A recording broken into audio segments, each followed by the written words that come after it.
Periodismo en el Congreso, de lunes a viernes.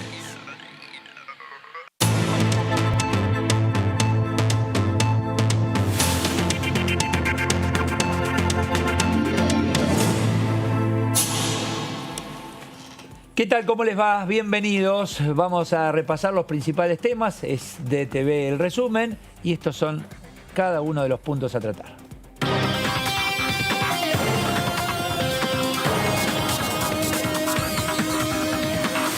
Se reunió la Comisión del Mercosur, analizaron el acuerdo con la Unión Europea. Los diputados mantuvieron una reunión informativa sobre las perspectivas y los desafíos del pacto. Expusieron los parlamentarios del Parlasur, Pablo Iturralde y Lilia Puig, y diputados del Parlamento Europeo.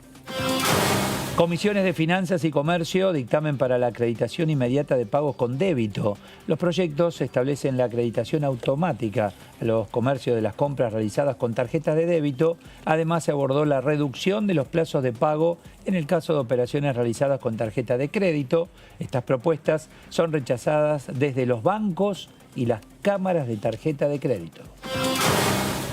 Trabajo de diputados y diputadas por videoconferencia, medidas para la vuelta a clase.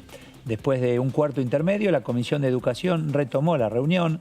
El martes no hubo acuerdo para firmar el dictamen para la creación de programas integral de acompañamiento a las trayectorias escolares post-aislamiento social preventivo y obligatorio. De esta manera, la iniciativa sería por el término de 2 años prorrogables.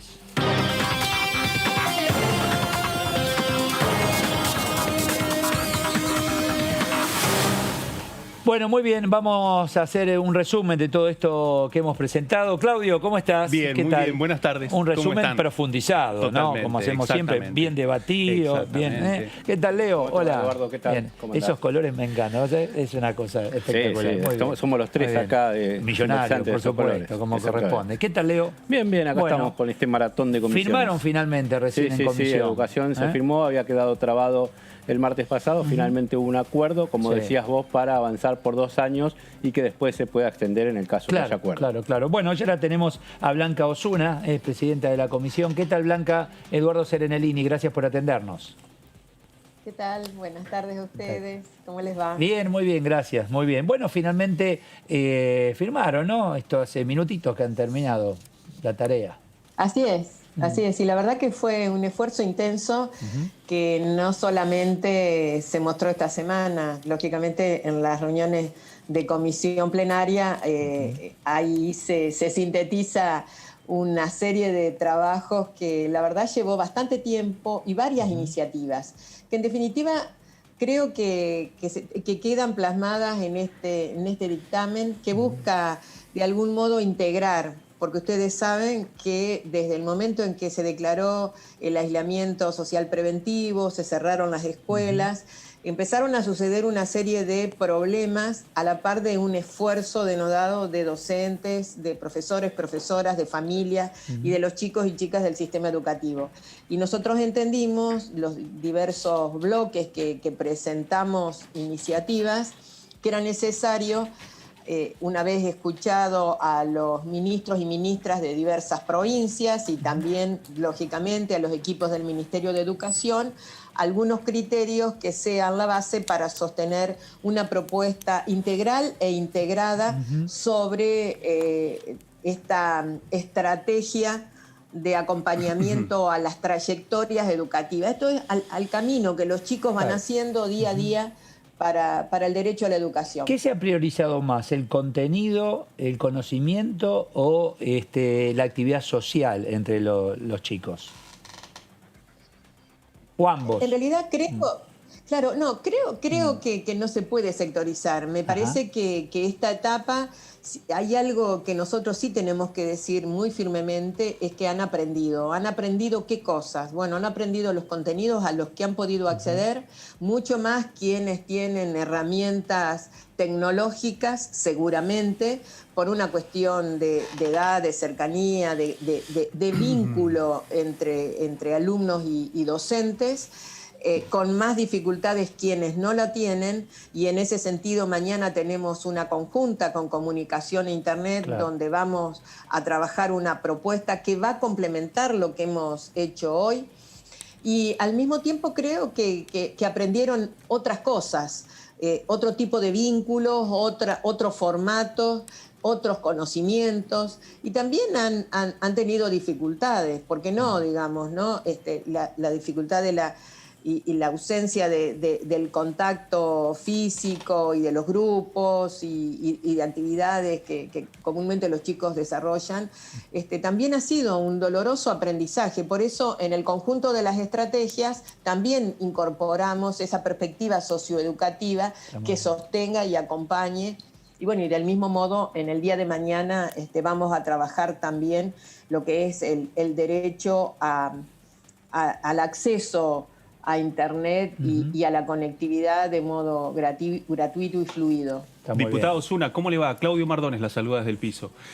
Precisamente de eso le quería preguntar. Hemos podido seguir en detalle cómo ha sido el debate en la comisión, porque convengamos que estas serían las primeras herramientas que piensa el Estado para cuando termine la cuarentena, cuando termine la pandemia. La gran pregunta, ¿cómo van a volver los chicos y qué dificultades educativas van a tener? Ahora le quería preguntar, todo este proceso que han debatido, ¿es posible si no hay una definición concreta con respecto al acceso a Internet para poder acceder a los contenidos educativos? ¿Cómo van a combinar una cosa y la otra? ¿Y cuál es la posición de la oposición precisamente en esto? Por un lado, a ver, Claudio, yo creo que efectivamente hay que confirmar que los chicos de este tiempo han aprendido. Incluso han aprendido en términos sociales de sus propias dificultades y de un esfuerzo diferente para acceder al conocimiento. También creo que tanto desde los ministerios y desde el Gobierno Nacional, desde el Poder Ejecutivo Nacional, desde el Ministerio de Educación, se han empezado a desarrollar programas que en muchos casos les falta esa vinculación y esa intersectorialidad, que es lo que nosotros ponemos énfasis en nuestro proyecto. Pero al mismo tiempo creemos que sí, que Internet se impone como una herramienta, no digo que sea la única, porque creo que ahí nos estaríamos equivocando, pero sí que su ausencia marca una desigualdad que nosotros creemos que se debe saldar.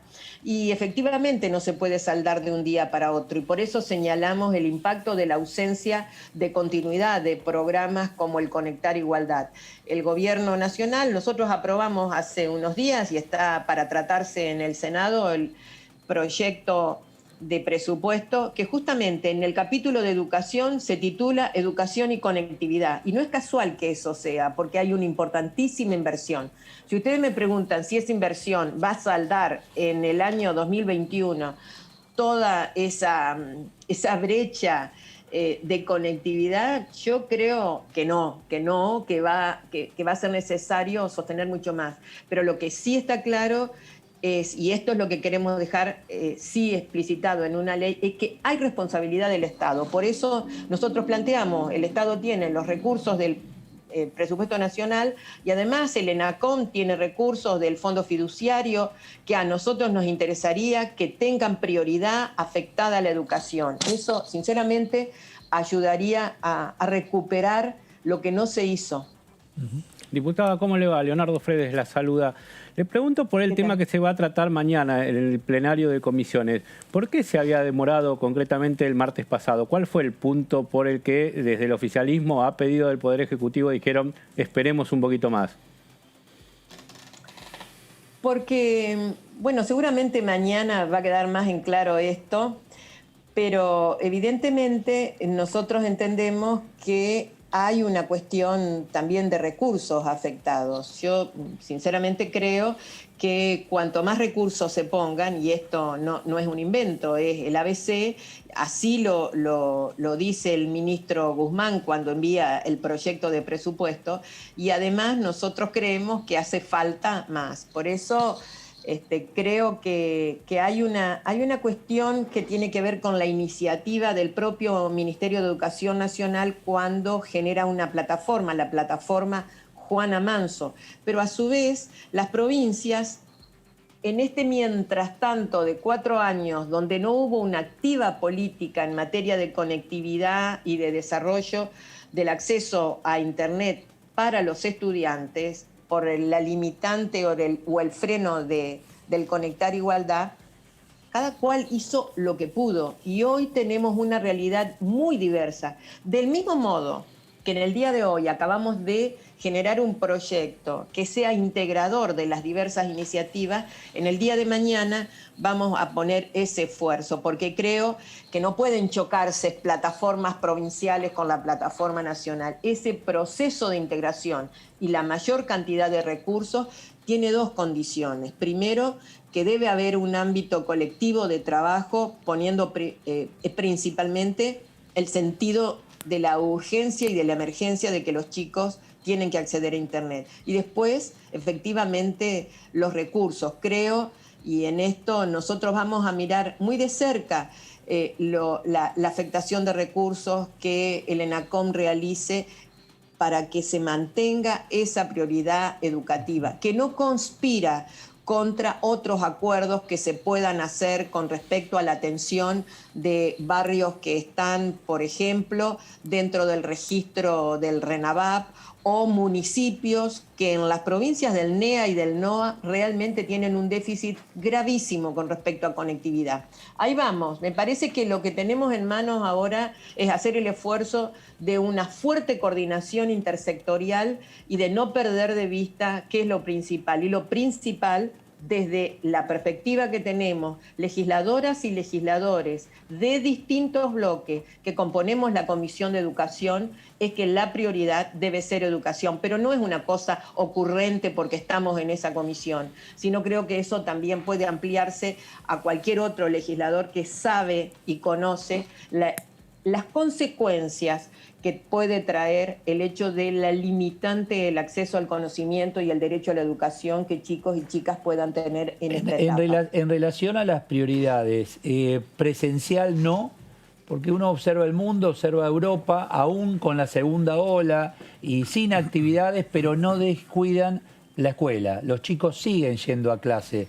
¿Qué cree usted que va a pasar en acá? Realidad, sí. ¿No? No, creo que no es un descuido que algunas escuelas estén cerradas, como tampoco podemos señalar que se descuida quien las abre. Son criterios que se basan en razones sólidas en materia sanitaria y me parece que en eso cabe la responsabilidad de cada referente y responsable de educación. De hecho, en la última reunión del Consejo Federal sobre la base de criterios que fueron acordados, se dispone que cada jurisdicción, bueno, ahí están los gobernadores, los equipos provinciales, en consonancia con el equipo del Ministerio de Salud de la Nación, que me consta trabajan en todos lados con mucho esfuerzo. O sea que hagamos una apuesta de confianza de que efectivamente las escuelas pueden ser un buen lugar en la misma medida en que haya una base sólida que diga, sí, esta escuela es condiciones. Hay lugares, por ejemplo, donde el traslado de chicos y chicas debe hacerse en base al transporte público de pasajeros y ahí empieza a haber otro riesgo. No es lo mismo la concurrencia a una escuela asentada en un barrio donde los chicos se pueden trasladar sin problemas por sus propios medios, a otra, digamos, donde deben trasladarse con transporte público. Entonces, digo, no hay, me parece que la energía que nos exige esta etapa es mucha solidaridad, un criterio muy serio, no a competencias absurdas y sectoriales, y sí a que el derecho y el cuidado de los chicos y chicas esté en primerísimo lugar. Diputada, le hago una pregunta que le podría hacer cualquier trabajador de la educación a partir de estos debates que usted nos está contando. Teniendo en cuenta que cualquier trabajador de la educación, una maestra, un maestro, también los papás y las mamás se preguntan cómo va a ser el año próximo, posiblemente cuando se aplique la vacuna, cuando empiece a alumbrar un poco el escenario de la pospandemia. ¿Usted imagina de que el Estado va a poder proveer plataformas uniformes combinadas con las plataformas provinciales para proveer contenidos? ¿Imagina que va a haber un acceso de Internet en donde el Estado va a jugar un papel mucho más importante? ¿Cómo se lo explicaría a usted en el caso de que prosperen estos debates y lleguen al recinto en forma positiva? ¿Cómo se lo explicaría a usted a un trabajador de la educación con tantas expectativas y tantos esfuerzos que viene llevando adelante en este año? Creo que estamos conjugando no solamente una cuestión de discurso, sino de convicciones y de un propósito firme de que la prioridad o el establecimiento de una prioridad quede sostenida con una serie de componentes donde está lo programático, están las políticas, con una preparación y un sostén de mucha seriedad y donde están los recursos. Creo que en esa confluencia efectivamente un docente debe sentir que se lo está respaldando. Pero de todos modos, fíjense, por ejemplo, en el presupuesto del año que viene se va a retomar el compromiso conjunto de nación y provincias para equiparar salarios, digamos, una ley de muchos años que se incumplió. Entonces, si yo tengo que decirles algo a un docente, a una maestra, a un maestro de primaria o profesores del nivel medio, yo les diría, estamos trabajando fuertemente para que en el menor tiempo posible las respuestas que pongan buenas condiciones a su trabajo se hagan realidad. Eso no se hace de un día para otro. El problema que tiene la educación es que los detenimientos o las caídas, la recuperación lleva un tiempo. Bueno, acá estamos recuperando esfuerzo, políticas y recursos, y esperemos que eso dé resultado. La verdad que el horizonte nadie lo tiene definido. Vamos caminando para dar respuesta, y creo que hay buenas cosas que también van a implicar la continuidad de algunas políticas más allá de que la pandemia se atenúe. Gracias, diputado Osuna, muy amable. Gracias a ustedes. Gracias. Muchísimas gracias. Después hay que ver el tema docente en cuanto a clases presenciales. Parece que no están dispuestos a ir, ¿no? No tan lo fácil. Que he escuchado, no tan fácil. No tan, vamos a decir vengan y al otro día van, me parece. Sí, por que eso, no. Entonces dice, bueno, vamos a las clases presenciales. Sí, pero sin maestro va a ser difícil, y ¿no? el temor también de madres y padres ante los primeros casos de contagio que han sucedido en las experiencias de la ciudad de Buenos Aires. Claro, pero el tema no es que el chico se contagie, sino que el chico lleve el virus a casa. Claro. Totalmente. Donde está mamá, papá o algún abuelo, ¿entendés? Sí, lo mismo le pasa a un tema. trabajador de la educación, que afrontar ese riesgo implique también el contagio de su familia. Sí, lo mismo pasa con cualquiera de nosotros también. Sí, pero en el caso con cualquiera que pero trabaje en nosotros, cualquier actividad. totalmente, pero en el caso, bueno, es que este ha sido uno de los grandes Hay tantas debates. actividades, ese es un debate Bueno, pero, profundo. exactamente. Va a ver cómo es, unos pueden, otros no. Y El trabajador ahí del tenemos un supermercado tema, está claro. expuesto y está expuesto desde el primer día y vos vas al supermercado y... Hay algo que está el claro, que no trabajador nos vuelve vamos a casa. volver a encontrar con aulas con 30 alumnos, ni alumnas. No. Eso empieza por ese lado. Y que el rol de la Exacto. conectividad implica que el Estado tenga otro rol. Después se verá cuál es la negociación en términos del avance de las clases a partir de las posiciones que tengan los trabajadores y las trabajadoras docentes.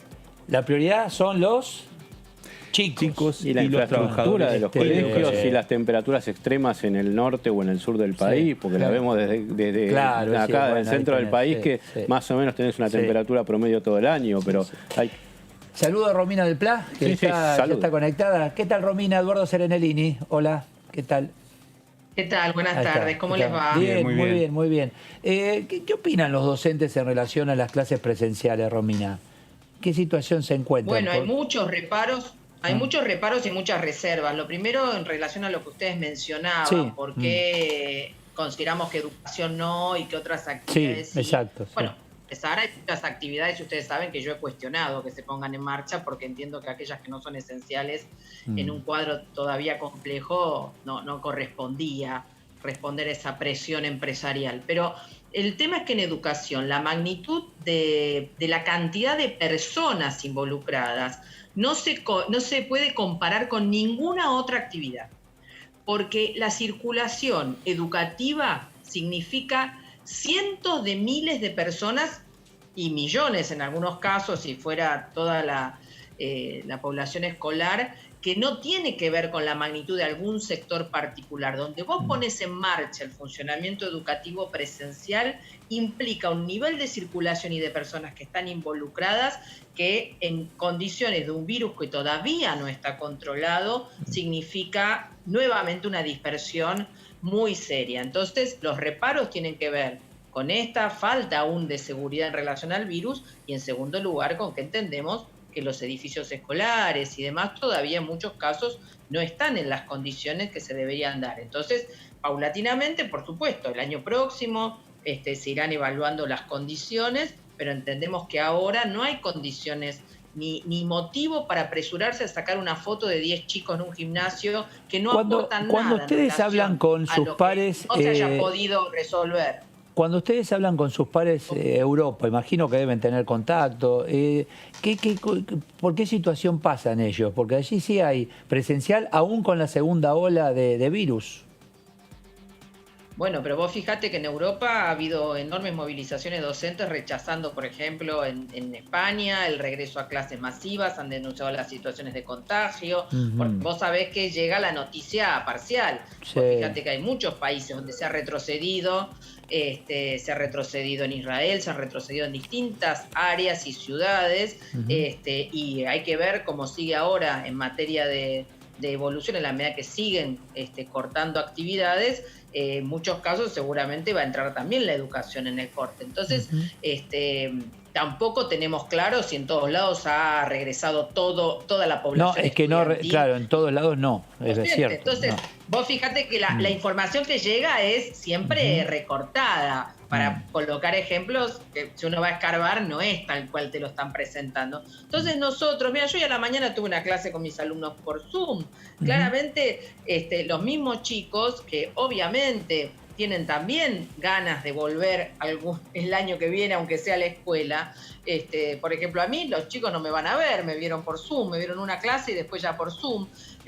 Pero de todas maneras, ellos entienden y hoy me ponían 1000 reparos en relación a en qué condiciones tiene que ser para poder volver o no. Y también, bueno, pensando en cómo hacer un esfuerzo para recuperar lo que algunos que no se pudieron conectar van a tener que hacer para cumplir algunos objetivos y demás. Entonces me parece que este es el problema central, y en relación a lo que recién se resolvió, se dictaminó en la Comisión de Educación, yo voy a presentar un dictamen alternativo, hice una intervención bastante crítica en la última reunión, en relación a que yo entiendo que efectivamente lo que nosotros tenemos que reforzar fuertemente es el sistema educativo por sí mismo. Yo hacía referencia a que la idea de la creación de una cantidad de programas aleatorios, complementarios y demás, muchas veces distrae esfuerzos y recursos de lo que tienen que ser los recursos puestos en el funcionamiento cotidiano y permanente de las escuelas. Entonces, este dictamen puede tener muy buena voluntad de lo que han aprobado en relación a darle una uniformidad y demás, pero yo entiendo que hemos pasado por muchos programas de ese estilo para tratar de enfrentar y resolver la situación de la deserción escolar, porque la idea de trayectorias educativas discontinuas, vamos a blanquear de qué se trata de los chicos que desertan y dejan de ir a la escuela. Si no, parece un término muy raro y no se sabe bien de qué estamos hablando. Estamos hablando de los chicos que no van a la escuela todos los años, que desertan de los distintos niveles, de la primaria, de la secundaria, ni hablar, aunque sea declarado obligatoria, pero no se han tomado las medidas económicas, estructurales para garantizar que todos los adolescentes vayan a la escuela secundaria, y eso en el marco de esta crisis, bueno, explota por 1000. Entonces, yo me pregunto si no sería más sensato, en lugar de seguir abriendo programas alternativos, por ejemplo, tender nuevamente a que una parte importante del presupuesto educativo nacional vaya al sostenimiento cotidiano de las escuelas en las provincias, porque hoy ustedes saben que el presupuesto nacional no sostiene nada de la educación provincial. Solamente algún programa alternativo de alguna construcción de alguna escuela y el incentivo docente, que voy a volver a reiterar que es una cifra en negro, porque no la cobran los jubilados, porque no está incorporada al salario y porque entendemos que esa cifra debiera sí blanquearse para que lo cobren todos los docentes, incluyendo los jubilados, debería incrementarse y actualizarse al valor que tenía cuando se congeló allá por el año 2016, para que realmente sea un incentivo a la actividad docente y no una cifra completamente marginal. Y en ese sentido me parece que sería importante que el Estado Nacional, nosotros tenemos la idea de que hay que volver a una nacionalización del sistema educativo, porque fragmentado en las provincias tenemos enormes desigualdades, pero además me parece que sería importante, y por eso yo decía que en algunas cosas, incluso el dictamen que seguramente se va a firmar mañana sobre el tema de conectividad llega tarde, porque no se ha liberado hasta ahora la conectividad, e incluso mañana, con lo que se va a firmar con la Comisión de Comunicaciones, tampoco se va a liberar la conectividad para todos los estudiantes y los docentes, solamente se liberaría parcialmente para plataformas educativas. Pero hoy sabemos que la mayoría de las comunicaciones para garantizar la continuidad pedagógica son por WhatsApp. Por lo tanto, van a seguir los docentes pagando de su bolsillo y las familias pagando de su bolsillo para llegar a fin de año.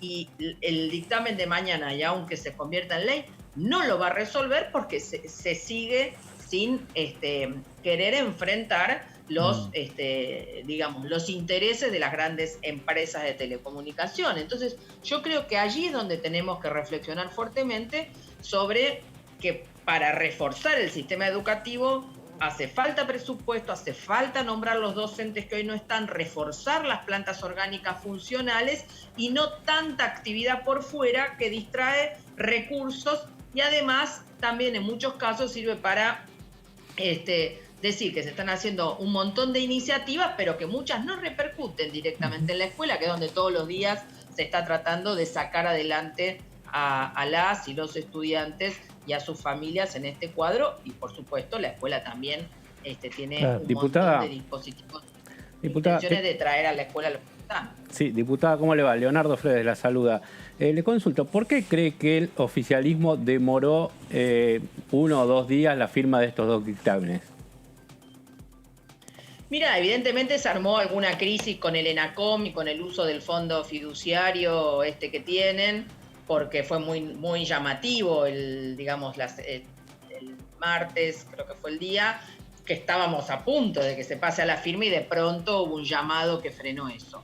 Yo creo que tiene que ver también con esta cuestión de hasta dónde avanzan en que las empresas tengan que poner algo de sus superganancias de este periodo, y creo que ahí es donde está el punto de inflexión. Yo entiendo que se tendría que avanzar y no en que incluso el Estado tenga que pagar por esa liberación, porque cuando se dice que se usa el fondo fiduciario, se dice que efectivamente se esté pagando ese servicio, cuando creo que hoy las empresas lo tendrían que poner como necesidad social que está por arriba de la ganancia empresaria, y que creo que, por supuesto, esto no es algo que ni el oficialismo, mucho menos la oposición de Juntos por el Cambio, está dispuesto a hacer.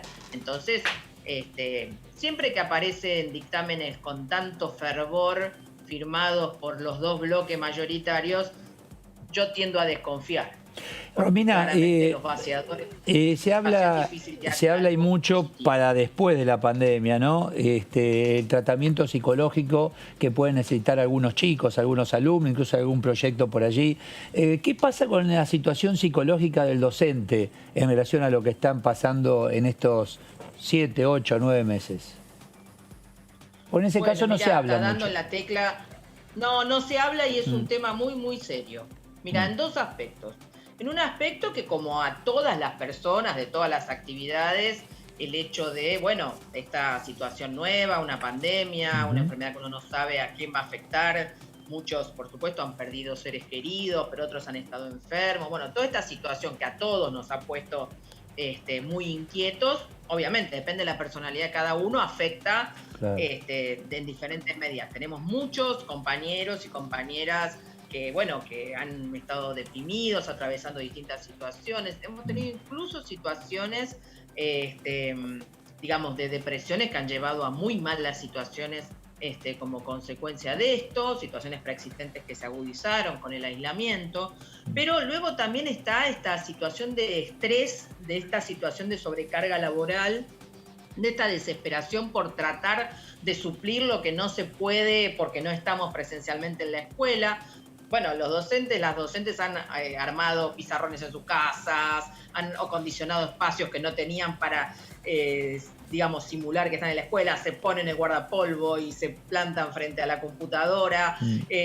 Para, sobre todo, las docentes y los docentes del nivel inicial, de primaria y de especial, eso está muy presente y muy internalizado. Quizás no tanto los de secundaria como yo, pero esos rituales son muy claves. Entonces, bueno, hay una gran sobrecarga y una sensación en algunos casos, bueno, de frustración en no poder resolver el tema. Y después hay docentes que no han podido enfrentar la virtualidad, que no han podido superar la situación de la barrera de la virtualidad y que, bueno, hay dificultades para que puedan llevar adelante la tarea. Es muy serio el tema.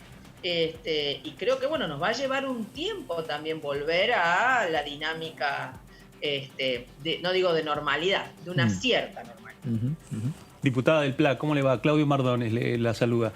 La saco un poco de este debate educativo y le invito con respecto a un tema que ha atravesado la jornada de hoy. Hoy el titular de la Cámara Baja, Sergio Massa, se reunió con representantes del sector de la Coordinadora Nacional por la campaña del aborto libre, seguro y gratuito, y también con representantes de los sectores antiabortistas. Quería preguntarle qué información ha recibido a partir de ese encuentro y cuál es su perspectiva ante la posibilidad de que el Poder Ejecutivo envíe, antes de la finalización del año, un proyecto de interrupción voluntaria del embarazo con la firma del presidente Alberto Fernández.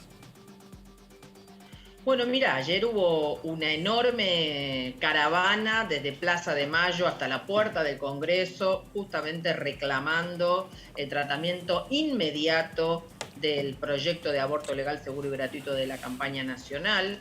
Esta caravana, esta movilización que fue realmente multitudinaria, es de alguna manera la expresión del enojo y del desconcierto de muchos sectores en relación a que este proyecto tan largamente prometido no ha aparecido ni se ha, digamos, asomado en el tratamiento de este año. Es más, tuvimos una situación, que es que el oficialismo bloqueó que en las comisiones a las que tiene giro este proyecto se trate. Entonces, efectivamente, hoy, después de suspenderla 2 veces, hubo una reunión con la campaña nacional y la contracara con los que prefieren que el aborto siga siendo clandestino por parte de la presidencia de la Cámara.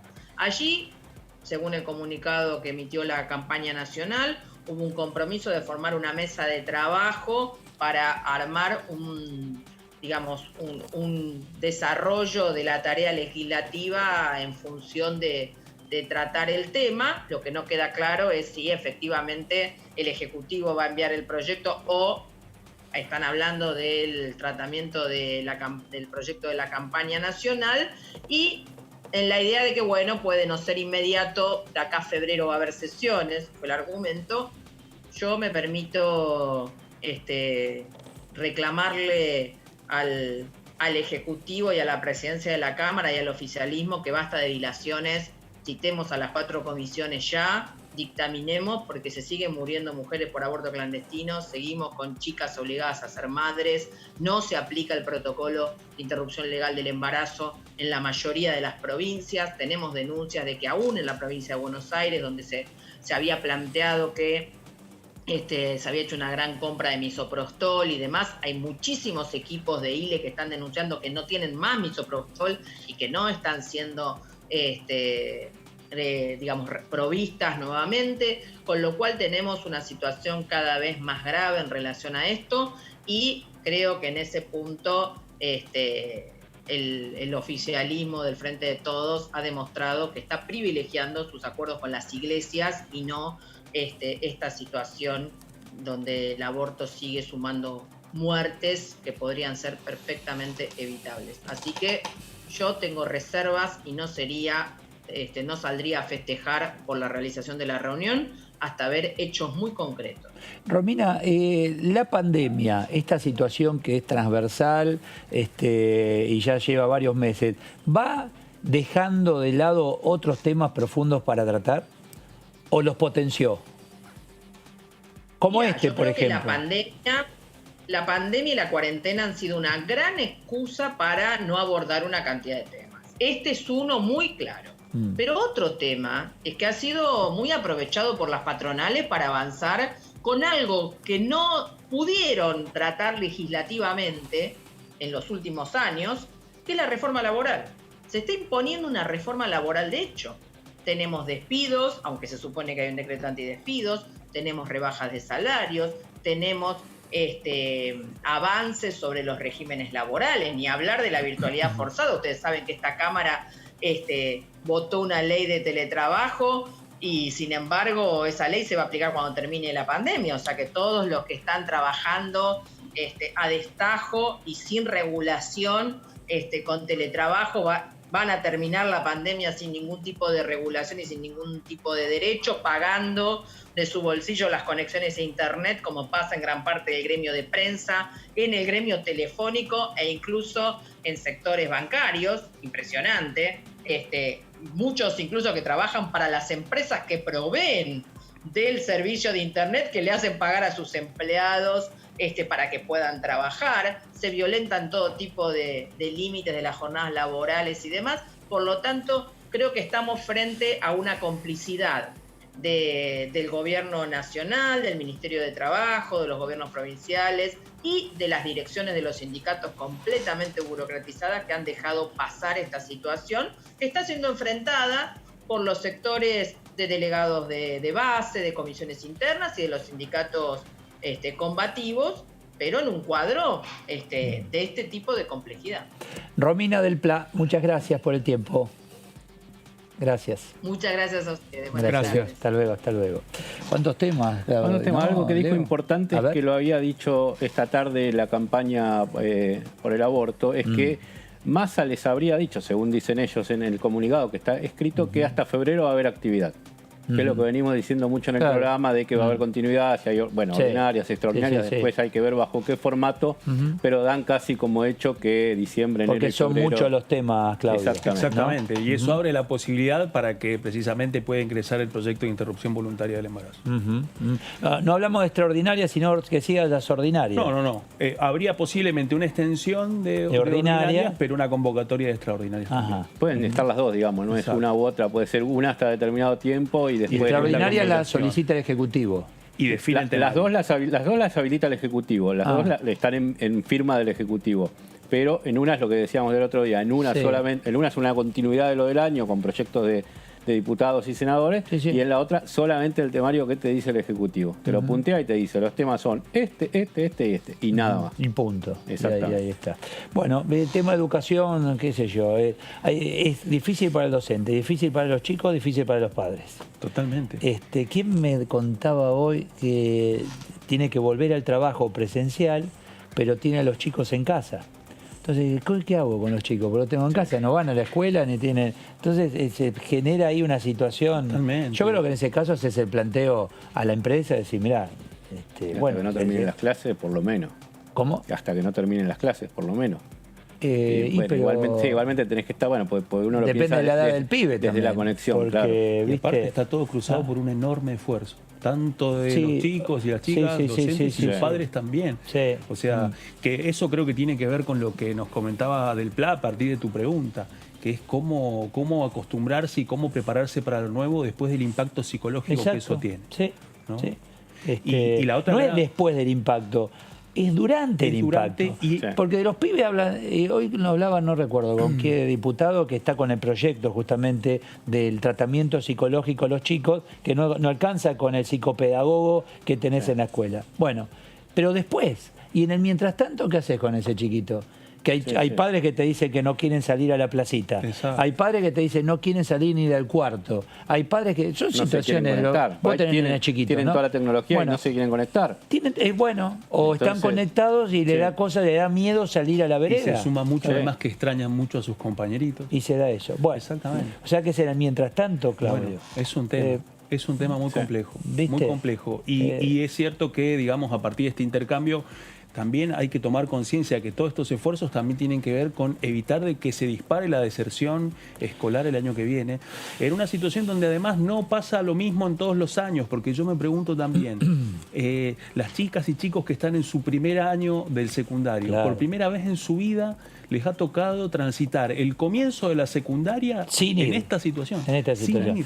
Sin Con tener, lo que ha significado para cualquiera de nosotros el comienzo del secundario, claro. la posibilidad de poder conocer a los Y te digo otra. personas que te acompañan toda tu vida. incluso. Terminaste el Sí. secundario. Bueno, No tuviste el viaje. bueno. Bueno, Oye, ¿qué bueno, sucede? el viaje. ¿Qué sucede no, con no. los chicos que están terminando Sí. la primaria? Y Claro, imagínate, también, sí. o sea, tenés que ir ¿Cómo a ese impacta paso. eso? Bueno, y hay otro tema muy importante, porque ese impacto muchas veces es equilibrado por el esfuerzo de las docentes y los docentes. Y también de los papás y las mamás. Ah, claro. Ujú. Si estás, a ver, en equilibrio para poder ya tener, pensá, mamá, papá, si perdieron el trabajo y acumulan Sí, deuda, totalmente. por ejemplo. Sí, sí, Por sí. eso. No Hubo- estás en el hubo- estado óptimo para... Exactamente. Vos decís, se suma un problema sobre otro. Muy ¿no? complejo. Y te Este, ponen el ejemplo, lo que decías vos, por ahí ponen el ejemplo de Europa, pero Sí. como decía la diputada, también nos faltan por ahí algunos detalles de lo micro de cómo es en Europa. Por ahí Sí. tenemos el título de que en Europa volvieron, pero hay que ver para abajo Hoy, qué dice cada sector. Hoy, ¿no? mira, por ejemplo, hoy tengo uno de mis 3 hermanos viven en Europa. Uno de ellos vive en el norte de Italia. Me dice, toda la familia está con COVID-19, todos. Dice, y en esa región, norte, límite con Austria, dice, de 2, 1 tenemos acá COVID en toda esa región norte de Italia. Escuchaste, Sí, ¿no? sí, sí. El 50% de la población en la segunda ola. Muy fuerte, Recordá que ya vienen Claro. del problema Exacto. mayor que fue en el norte de Italia, de muertos, etcétera. Absolutamente. Bueno, y ahí tenés una realidad, chicos, padres, todo guardado. Sí, por eso. Eh, Es para ¿viste? mirarlo. Sí, y es dicen para- que acá llega la vacuna antes que venga la parte fuerte de la segunda ola. Estamos No sé si llega la vacuna, qué sé yo. Bueno, no sé, ¿sabe por qué? Te digo, porque No, te ayer digo, Jetlin me dice acá, no estaba con ustedes ayer, ¿no? No. No. Dice, los millones de diciembre y los millones de vacunas de enero no están firmadas. Lo dijo acá, al No, aire. pero es que aparte... Digo, no está firmado. No, pero o sea es lo mismo que dice el gobierno también. O sea, aparte, ¿cómo lo va a poder confirmar alguien de que está firmado si además ninguna de las vacunas no tiene han terminado tercera la fase fase. 3? Claro, exacto. Entonces, y Rusia digamos, todavía no tiene fecha de cuándo la da. Bueno, por eso. pero uno, ignorando, vos como ciudadano pensaste, llegan las vacunas a diciembre, llegan millones en enero. Eso es lo que pensamos inmediatamente. Sí, sí, sí. Y no fue así. Entonces, bueno, se hará lo que se pueda. El tema ahora, vamos a lo económico. Ustedes saben que se ha discutido la situación de tarjeta de débito y de crédito, proyectos en relación no solo al consumidor final, al usuario en definitiva de las tarjetas, sino al comerciante. Así Es decir, bueno, a ver, exactamente. si yo pago hoy, compro una remera y se debitó automáticamente con débito de mi caja de ahorro, ¿qué pasa con el comerciante? ¿Qué se discutió, Claudio? Bueno, ese es uno de los temas que precisamente... Que se acredite rápido Que se también acredite ahí. rápido, más teniendo en cuenta que cuando uno hace una compra, esa acreditación, el débito, en ese caso, se concreta inmediatamente. En el momento, se debitó de tu La cuenta. gran pregunta es por qué entonces tiene que demorar más tiempo. Claro. Eso ha sido uno de los temas que se discutió mucho en En esta... débito. Exactamente, exactamente. Y que eso implique la aceleración del crédito y que incluso se pueda limitar. Eso fue uno de los temas que discutieron entre oficialismo y oposición para poder llegar a la síntesis de hoy. Está bien. ahí Y hubo Taí dictamen, Hackman está en claro. línea, perdón. No, ¿cómo? digo que ahí hubo dictamen y en lo que no hubo dictamen fue en las comisiones de las tarjetas Tarjeta de bajar de crédito. tarjeta de crédito, bajar las comisiones. Ajá. Y de, Ah. sí, y de débito también. Itaí Eduardo Serenellini, gracias por atendernos. ¿Cómo les va? Buenas tardes. ¿Qué tal? ¿Qué tal? ¿Cómo andan? Aquí estamos, muy bien, muy bien. Bueno, es todo un tema. Yo puedo entender el tema tarjeta de débito. Ahora, el de crédito, si me bajás la fecha de acreditación del dinero, de lo que yo vendí, yo comerciante, ¿quién paga esos días, esa diferencia? Porque el dinero tiene su Bueno, costo, más hoy. Sí, a ver, en el dictamen de hoy, como Ah. explicaban bien ustedes, fue sobre débito. ¿no? Fue sobre Débito, solo débito. Ajá. Exacto, que es lo que ustedes explicaron recién. Es decir, si uno hace una compra en donde el débito es inmediato, no tiene sentido que el comercio reciba recién el dinero después de un plazo. Ujú. Con crédito es un debate que está pendiente también porque Bueno, se supone que las tarjetas, el negocio de las tarjetas justamente es financiar esa diferencial, ¿no? Es decir, yo compro algo ahora, de alguna manera es un servicio de intermediación financiera, ¿no? Me están de alguna manera prestando la plata, si se quiere, aunque sea por un mes, para que yo pueda comprar algo y pagarlo dentro de un mes. Bueno, ese es el negocio justamente. No tiene demasiado sentido, creo yo, pero esto es un debate que hay que seguir dando, que quien termine de alguna manera perjudicado sea el comercio minorista, digamos, ¿no? Entonces la idea es tratar de ver cómo hacemos para que los comercios, sobre todo los comercios minoristas, no sufran tanto rezago ni tampoco comisiones demasiado abusivas por parte de las empresas que realizan intermediación financiera. Claro, claro. El tema, a ver, trato de ponerme en el lugar de quien presta el dinero. A mi cliente yo le doy el beneficio de comprar, llévate la camisa y vas a pagar cuando vence el resumen, dentro de X tiempo. Ahora, el cliente mío también, que es el comerciante, ahí compartimos el cliente, en definitiva, el consumidor final. ¿Por qué financiarle también al comerciante? Exacto.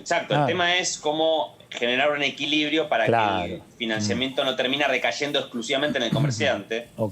¿No? Y finalmente, en ese caso, las tarjetas o el quien realiza presta ese servicio termina cargándole al comercio todo el costo, ¿no? Sí. Entonces, un poco la idea es buscar un equilibrio, por supuesto, tratando de beneficiar un poco más al comercio minorista. Lo mismo sucede con otros debates que hay pendientes. Por ejemplo, ahora hay muchas empresas tecnológicas que realizan servicios de intermediación financiera. Uno paga a través de distintas aplicaciones. Hay una de ellas, la más famosa, que pero también... Ahí no hay discusión, porque en Mercado Pago, ahí no hay discusión porque me debitan a mí y automáticamente se le acredita al comerciante en el momento. Sí, el tema son las comisiones. Bueno, ahí está. Alguien paga eso. Mucho menos. Le acreditan mucho menos. Y bueno, y sí. Claro, las comisiones son muy altas. Claro. Además, como ellos tienen el negocio, digamos, integrado entre el comercio electrónico y el medio de pago, ¿no? Que son dos negocios distintos, pero ellos lo tienen integrado, también las comisiones aumentan mucho en función de distintas alternativas de posicionamiento en las aplicaciones de comercio electrónico. Es decir, no hay regulación hoy sobre eso y sería bueno que existan algunas regulaciones para proteger sobre todo a los usuarios, a los consumidores, y en este caso los más perjudicados, creo yo, que suelen ser los comercios, ¿no? Los que venden, que terminan pagando cualquier comisión con tal de vender un poco más, pero claro, termina siendo a veces comisiones un tanto elevadas, ¿no? Hackman, ¿qué tal? Claudio Mardones lo saluda. Muy bien, quería hacer hincapié precisamente con el fleco que quedó del debate de hoy, que es algo que ya ha marcado un techo, varias oportunidades en los debates de este año. Cómo poder regular los servicios financieros y cómo poder regular las comisiones de las tarjetas de crédito. Teniendo en cuenta que hasta ahora han avanzado solamente con los débitos, ¿cuál va a ser la estrategia del oficialismo para poder avanzar en este capítulo que falta? No, vamos a intentar que en próxima... Hoy se ha logrado un consenso, diría por unanimidad, porque si no recuerdo mal, todos los bloques que estuvieron participando en la comisión, todos los diputados y diputadas acompañaron el dictamen, con lo cual hay unanimidad en relación a este punto. El tema de crédito obviamente genera más polémica. Hubo intervenciones en sesiones anteriores informativas por parte de representantes de distintas entidades. Además de ponernos de acuerdo en el Congreso, esto hay que dialogarlo y consensuarlo con la autoridad monetaria, con el Banco Central, con los distintos organismos que intervienen en la regulación de la actividad de intermediación financiera. Así que es un tema complejo, pero yo creo que el objetivo, ojalá podamos avanzar pronto, es que transparentar un poco más el sistema y identificar dónde se producen eventualmente abusos. Algunos tienen que ver también con que son mercados monopólicos o oligopólicos, porque son pocas empresas generalmente las que ofrecen el servicio, y entonces tratar de ver cómo se puede regular, en todo caso, para evitar, como decía antes, sobre todo abusos sobre comerciantes y eventualmente también sobre usuarios. Va a llevar un tiempo, pero yo creo que, por supuesto, cada sector va a hacer lobby y va a representar sus intereses, pero Sí, claro. me parece que por cómo fue el debate de la comisión anterior, hoy fue solamente para dictaminar sobre el débito, creo que va a haber un consenso amplio en discutir el tema y en avanzar en regulaciones un poco más claras. Después habrá que ver la letra chica de cómo se implementa, pero creo que hay condiciones para debatirlo. Y ahí, ¿qué tal? Leonardo Fredes saluda. Ahí, continuando con la pregunta de Claudio, las comisiones hoy de tarjeta de crédito son del 3% y hay un proyecto para bajarlas al 1,5%. ¿Vos coincidís con ese número? ¿Más o menos creés que puede ir por ahí la salida? Sí,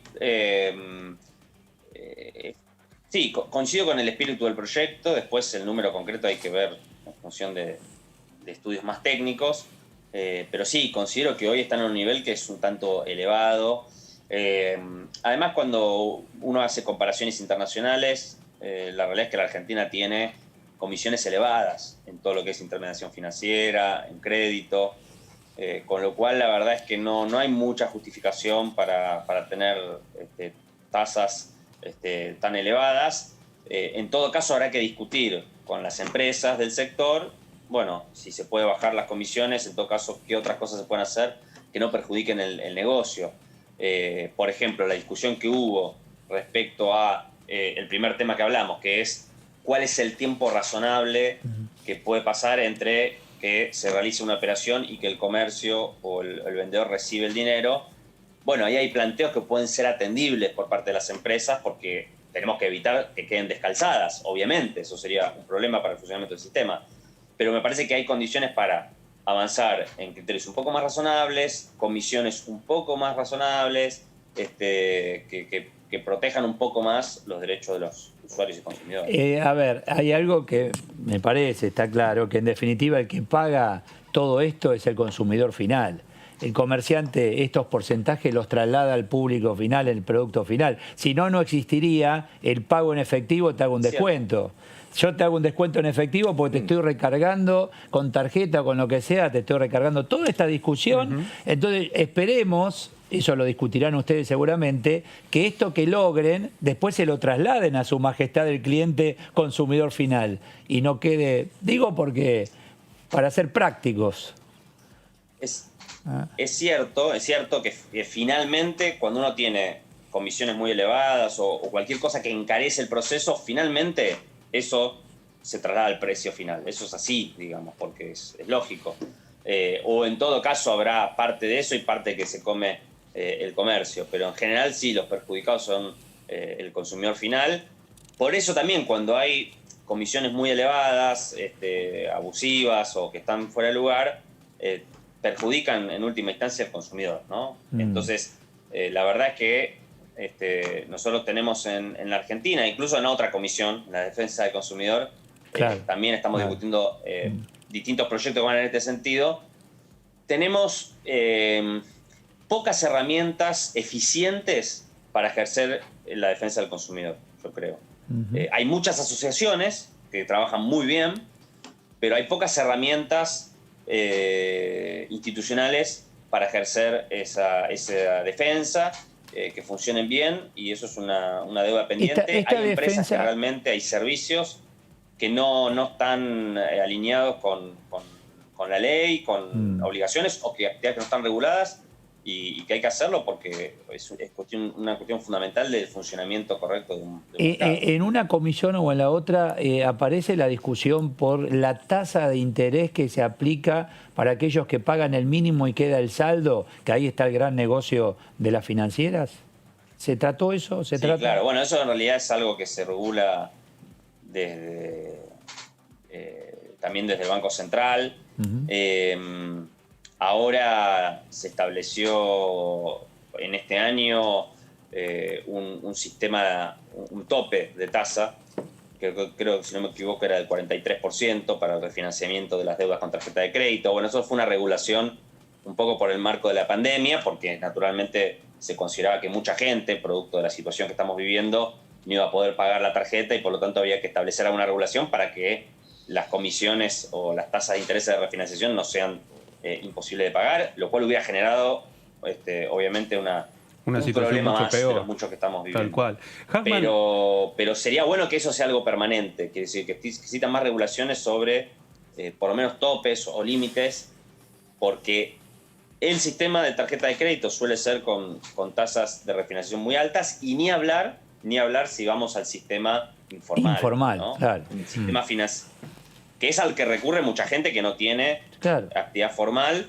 y que no tiene ninguna tasas, regulación, tal cual, exactamente. Que no tienen regulación y tienen tasas insólitas, delirantes, usurarias, y que encima son las que terminan pagando los sectores muchas veces de menores recursos, Más porque son los que postergados, acceden a así veces a ese tipo de entidades financieras que no están reguladas, ¿no? Pero esto me lleva a Hackman a hacerle una pregunta en torno al contexto político de la discusión respecto a los consumidores, porque no solamente hay pocas herramientas, sino que además hay distintos tiempos en torno al debate. ¿Por qué?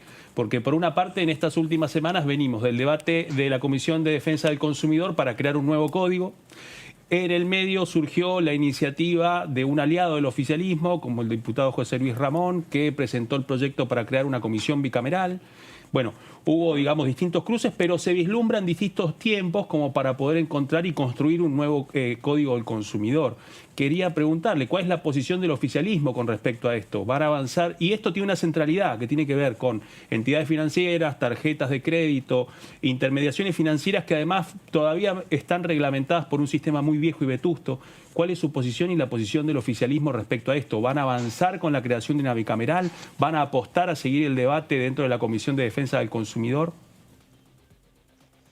A ver, sí, el objetivo es que este es un tema, como bien vos planteás, Claudio, que tiene muchas aristas, que hay que darle un abordaje integral y que es un tema sobre el que hay que avanzar. Sabemos que lleva tiempo porque tiene su complejidad, porque hay muchos actores involucrados, pero la decisión es avanzar. Efectivamente tenemos, por distintas razones, actividades que no están reguladas, porque son intermediación financiera en un sector informal, algunas son empresas tecnológicas que lógicamente la legislación que tenemos en general, esto es un problema general, nosotros tenemos una legislación que obviamente fue elaborada para un mundo físico, no para un mundo virtual, y ahora tenemos obviamente un montón de actividades virtuales, digitales, de empresas tecnológicas que realizan actividades de intermediación financiera, por más que formalmente no sean entidades financieras, digamos, ¿no? Y entonces ahí hay un problema en la regulación que no agarra a ese tipo de empresas. Bueno, todo ese conjunto de problemas lo tenemos que abordar. La verdad, si es en una bicameral, si es en plenario de comisiones, digamos, más allá de cómo sea, la decisión es abordarlo y que mejore la regulación que hay sobre el sector, ¿no? Ese es el objetivo, priorizando siempre la defensa de los derechos de los usuarios, de los consumidores y también de los comercios. Muchos creo yo, de las víctimas principales de algunas de las plataformas que realizan actividades que escapan un poco a la regulación, son los comerciantes, son los comercios. Porque muchas aplicaciones y muchas actividades otorgan beneficios al consumidor a costa de los cuidado porque el Entonces, hablar de blanquear a todos es a todos. Y va a tener problemas con muchos comerciantes que trabajan en un altísimo porcentaje negro. Altísimo porcentaje, físico hablo, ¿no? O sea que ahí a muchos les va a convenir, mejor no blanqueemos demasiado porque me cae encima y tengo que cerrar el negocio. Lo han planteado más de uno, dice, yo tengo que pagar todo, tengo que cerrar. O sea, es difícil para discutirlo ahorita ahí. Cantidad de rubros. complejo, obviamente. Claro que es complejo. Es un tema, tiene muchas aristas, es complejo. Efectivamente, el comercio minorista es un sector de enorme informalidad, de enorme trabajo informal también. Claro. Me atrevería a decir que es uno de los rubros con mayor actividad, con mayor cantidad de trabajo informal. Sí, tiene muchas aristas. Lo que no puede pasar es que la informalidad y la falta de regulación sea una ventana de oportunidad para que algunos tengan rentabilidades absolutamente fuera de lugar, ¿no? Usurarias, que cobren tasas usurarias, que tengan rentabilidades extraordinarias, porque que existan rentas extraordinarias a partir de una situación de informalidad o de falta de regulación, me parece que es algo... Hay un tema que no sé si lo plantean, si es para defensa del consumidor, yo creo que va por ahí. ¿Qué pasa con los espectáculos que se han vendido por adelantado? Por el tema pandemia no se llevan a cabo, entonces pasaron meses, en algunos casos ya más de un año, el dinero todavía lo tienen ellos y el usuario, digo, cuando vos compraste en $1 de 50, hoy está 180, trabajaron ese dinero y han hecho fortuna. ¿Tienen denuncias por el tema? ¿Tiene alguna? Son varios los espectáculos, incluso internacionales, con productores locales, obviamente. La verdad que desconozco esa situación, bueno, sí, claro, existe, obviamente, y la pandemia lamentablemente generó situaciones varias como estas, porque obviamente un hecho imprevisto naturalmente genera este tipo de problemas. No conozco, la verdad, denuncias de ese tipo, pero bueno, la verdad que es un sector probablemente de los más castigados, ¿no? Producto de la pandemia. Con lo cual, bueno, estoy seguro que se van a... En este caso, cobraron varios espectáculos, no invirtieron nada y tienen el dinero trabajando. O sea, no es que perdieron, al contrario. Pero, bueno, nada, es un tema al pasar, me parece que defensa del consumidor... Probablemente sean más las productoras que los establecimientos, ¿no? Me imagino. Pero... Sí, claro, es un tema de productores, claro, que son los que tienen el teatro, lo contratan, el artista del mundo lo contrataron y a vos te cobraron. Y entonces, como es todo por plataforma también que uno compra, y en algunos espectáculos está la opción reintegro el dinero. Ok, ahí no hay problema, pero hay una cantidad que no tiene ese ítem. Entonces el dinero quedó. ¿Lo devuelve a nivel pesos nominal? Sí, porque vos pagaste en pesos. Está bien, claro. Eso está bien, vos pagaste en pesos. Yo no cuestiono eso. Pero el que hace un año vos pagaste las entradas, pasó el año, el espectáculo no está, y ahí sí digo, a ver, pienso en el negocio millonario que han hecho. Invirtieron el dinero y hoy con tu dinero. O sea, es un tema para... Gracias, diputado, muy amable. Muchísimas gracias. A ustedes. Gracias. ¿Entendés, Claudito? Sí, totalmente. O sea, vos vendiste 2 o 3 estadios. Estadios. ¿Y dónde está esa plata? Totalmente. Imagínate que decís, bueno, por mí que venga el año que viene, que sigo, viste, jugando a... Pasa que son muy poquitos además los que después lo reclaman. Como es que no, Hackman, te cuento lo que pasa. Vos reclamás, pero... Son muy poquitas víctimas no que tienen tenés cara visible, bueno, Claudio. Pero eso cruza también parte de esto que veníamos hablando, que es precisamente los pocos recursos que conoce el consumidor para poder defenderse ante situaciones usurarias de este tipo. Y eso que las redes sociales te dan la posibilidad de por ahí conocer a 10, 15, tampoco es usura esto, no es usura. No, irregularidad. Porque en realidad te puede decir, bueno, el espectáculo no está bueno, muy bien, devolveme el dinero. Totalmente. Sí, bueno, después yo veo qué hago, si compro nuevamente las entradas o no. Sí. ¿Entendés? Hay espectáculos sobre la avenida Corrientes que tenés vendidas 5, 7, no sé cuántas funciones, viste que ese espectáculo dice no va. Bueno, muy bien, devolveme el dinero. O dame la opción, y yo quiero espero. Si no, o dame otro ticket, claro. No, otro ticket no, el dinero, nadie te dice que no vas a ver el espectáculo cuando llegue. ¿Cuándo llega? No sé. Y mientras tanto, espera acá Leo y yo voy multiplicando, pero... ¿Entendés? Son estafas. Totalmente. Creo que hay un vacío legal ahí, me parece. Sí, porque está la pandemia por medio. Han dicho varios los chicos que, Claudio, los chicos que perdieron el viaje de egresados también lo tenían pago.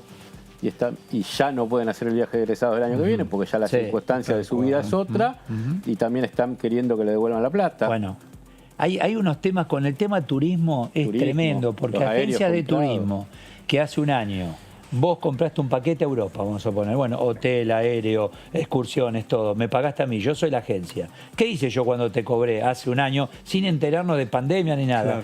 Claro. Le pagué al hotelero, le pagué a la aerolínea, pagué las excursiones, pagué todo. Listo, andá Claudito, está todo. No podés ir, no podés ir. Yo esa plata ya la trasladé. Claro. Y vos me pedís que te la devuelva. Claro. ¿Cómo hago?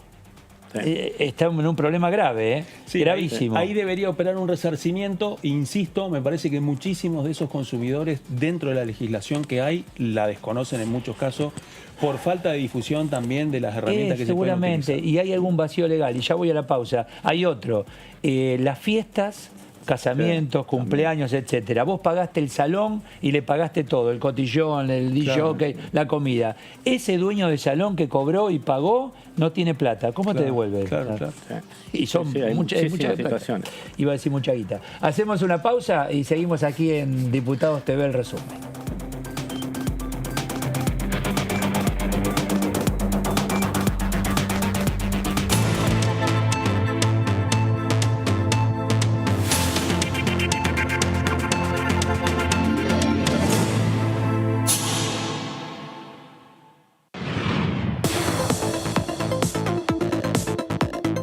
La voz de los diputados.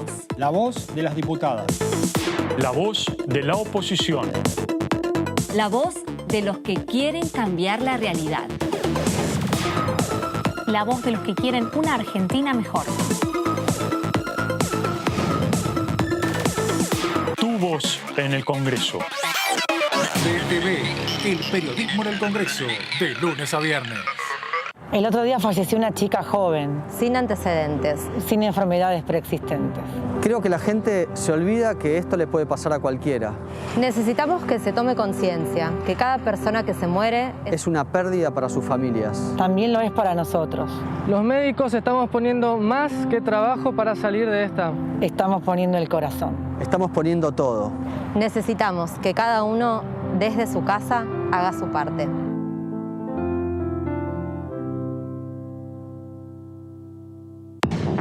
Bienvenidos a todo lo que pasó en la semana. El 95% de los incendios son el resultado de la acción humana.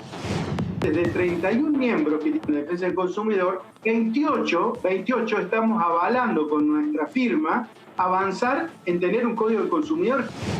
Podría hablar horas y horas de los logros obtenidos de su responsabilidad que ocupó como intendente de nuestra querida Río Gallegos, como gobernador de nuestra querida Santa Cruz y como presidente de nuestra querida Argentina.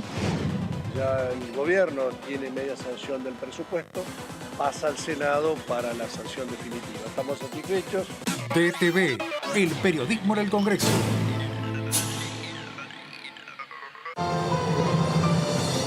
Proyectar, ampliar, reformar, disfrutar, habitar,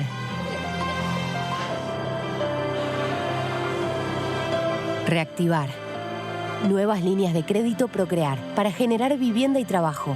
Conoce más detalles y cómo inscribirte en argentina.gov.ar/procrear.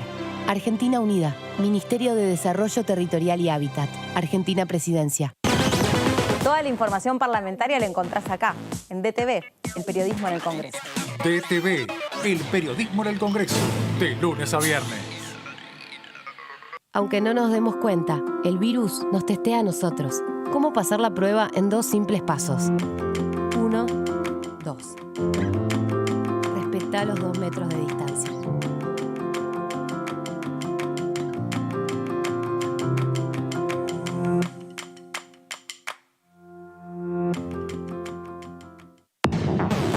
Buenas, ¿cómo les va? ¿Qué dicen? Bienvenidos. Lo que estamos trabajando hoy en la Cámara de Diputados es la presentación por parte de quien lleva la gestión de la presidencia de la Cámara a través de sus funcionarios del primer plan de acción de Congreso Abierto de la Cámara de Diputados. La intención de todos es comenzar un debate que se dio en el Senado en base a proyectos de la oposición de modificación de aspectos estructurales del Ministerio Público. DTV, el periodismo en el Congreso, de lunes a viernes. En el norte y en el sur, en el este y en el oeste, para ayudarnos, para acercarnos, porque nadie se salva solo. Porque somos un pueblo solidario y sabemos que, unidos, trabajando codo a codo, vamos a salir adelante. Para cuidar lo más importante, para cuidar la vida. Para llegar a todos y a todas, el ingreso familiar de emergencia llegó a casi 9 millones de personas. ANSES, seguí cuidándote. Argentina Unida. Argentina Presidencia. Bienvenidas y bienvenidos a Punto Género. Nosotras queríamos una regulación, un marco legal para una actividad que estábamos haciendo, que es cultivar marihuana con fines terapéuticos y el gobierno de ese momento bajó un dictamen de investigación, de una ley de investigación. A veces creo que no se comprende que se trata de buscar mejorar la calidad de vida. Si por algo se formó Mamá Cultiva fue para tratar de lograr que nadie te mire raro, ¿no? El objetivo es lograr que todos puedan cambiar la mirada. Punto Género. Domingos, 21 horas, por DTV.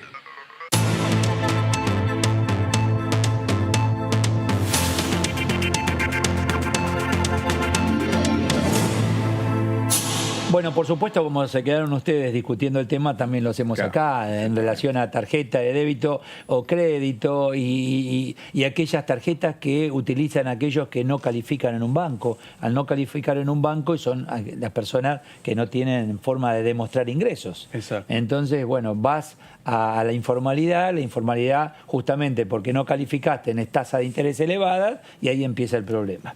Atilio Benedetti está en línea. ¿Qué tal, Atilio? Eduardo Serenellini, gracias por atendernos. ¿Qué tal, Eduardo? ¿Qué Buenas tal? tardes. ¿Qué tal? ¿Qué dice? Bueno, Bien. digo, es una discusión que lleva tiempo, esta de tarjetas de crédito y ahora las de débito, ¿no? A ver, ¿quién paga los días en relación al dinero? Sí, que lleva tiempo. ¿Cómo mejoramos ese sistema de pago que a través de plásticos, llámese tarjeta de débito, de crédito, etcétera, que hay que mejorarlo, que hay que aprovechar toda la tecnología disponible, que tiene que ser conveniente fundamentalmente para quien lo usa, pero también para el comerciante, para que cobre en tiempo y forma. Así que hoy dimos un paso en este sentido y hemos aprobado por unanimidad un proyecto que acelera los tiempos, pretende acelerar los tiempos de cobro de los comerciantes, fundamentalmente los pequeños, medianos, a través de la tarjeta de débito. Así que la verdad que es un tema sumamente interesante porque acá también juegan costos, que no es solamente el costo del emisor del plástico, sino todos los impuestos que van colgados en una operación. Bueno, fue un buen debate y hemos dado, vuelvo a insistir, dimos un paso, aprobamos por unanimidad el proyecto sobre mejoras en el tiempo de cobro de las tarjetas de débito. ¿Qué argumentan las empresas, sea banco o la emisora de la tarjeta? ¿Qué hacemos si bajo los días? ¿Alguien tiene que pagar esos días o lo absorben ellos? Bueno, lo que pasa es que el débito en la cuenta del propietario es automático. Sí. Así que lo que tiene que ajustar el banco o el emisor de la tarjeta es el mecanismo para acreditarle al comerciante. Pero o sea, no es como una tarjeta de crédito, que ahí sí hay un tiempo entre, o sea, ustedes, digamos, los oyentes saben, uno trata de comprar luego del cierre de la tarjeta para que aparezca en el otro mes. O sea, ahí hay un diferimiento en los tiempos de pago. Pero estamos en un paso anterior, en un tema más sencillo, que es ajustar los plazos de la tarjeta de débito. La tarjeta de débito opera únicamente cuando uno tiene fondos en la cuenta. Y a uno se lo debitan automáticamente cuando la usa, ¿no? Digo, al ciudadano, a quien la utiliza. Así que en esto sí, lo único que hace falta es emplear la tecnología disponible para que ese mecanismo de percepción de impuestos, de percepción de retenciones, de cobro de impuestos, sea el menor tiempo posible. Claudio. Diputado Benedetti, ¿cómo le va? Claudio Mardones lo saluda desde el piso. Le quiero hacer una pregunta a un hombre del interior. Se lo pregunto porque especialmente los servicios financieros no bancarios, especialmente las tarjetas de crédito no bancarias, tienen una presencia muy importante en las provincias del interior y a eso va acompañado con intereses usurarios. Quería preguntarle, dentro del interbloque de Juntos por el Cambio, ¿han debatido este tema? ¿Hay una intención de la oposición de poder avanzar en la regulación de estos servicios? Se lo pregunto porque recién le preguntábamos a su colega Hackman, en donde también planteaba de que es una asignatura pendiente del Banco Central. Sin embargo, tanto en oficialismo como oposición coinciden en que es necesaria la decisión política para poder regularlo. ¿Lo han debatido? ¿Existe la posibilidad de que Juntos por el Cambio se pueda sumar a una regulación de las tarjetas de crédito y especialmente de estos servicios no bancarios? No tenga ninguna duda que la voluntad existe de acompañar cualquier proyecto que apunte a terminar con esta situación de usar tarjetas que precisamente recaen en los sectores menos bancarizados, en los sectores más desprotegidos. Se brindan servicios a un costo carísimo. Creo que en este sentido, creo que es un debate pendiente de toda la sociedad. Tiene que ver con leyes, pero tiene que ver también con decisiones políticas. Hay determinados gobiernos provinciales que autorizan los denominados códigos de descuentos. Entonces se generan algunas mutuales que automáticamente le debitan en la cuenta sueldo a algún trabajador los gastos y los cargos hechos por una tarjeta. Digo, con esto es un debate que no termina con esta tarjeta de débito y que nosotros estamos dispuestos a dar en profundidad. Por eso también hemos comprometido allí una segunda etapa para trabajar sobre los costos, sobre las modalidades de las distintas tarjetas de crédito, que en este caso estarían incluidas también las bancarias y las no bancarias. Las del sistema más, digamos, hay algunas que no son bancarias, que son muy serias, y hay algunas otras que son usurarias y que terminan, como digo, prendiéndose en los códigos de descuento de los sueldos de los trabajadores. Al cuestionar esto, los comerciantes, es un arma de doble filo, porque si blanqueamos todo.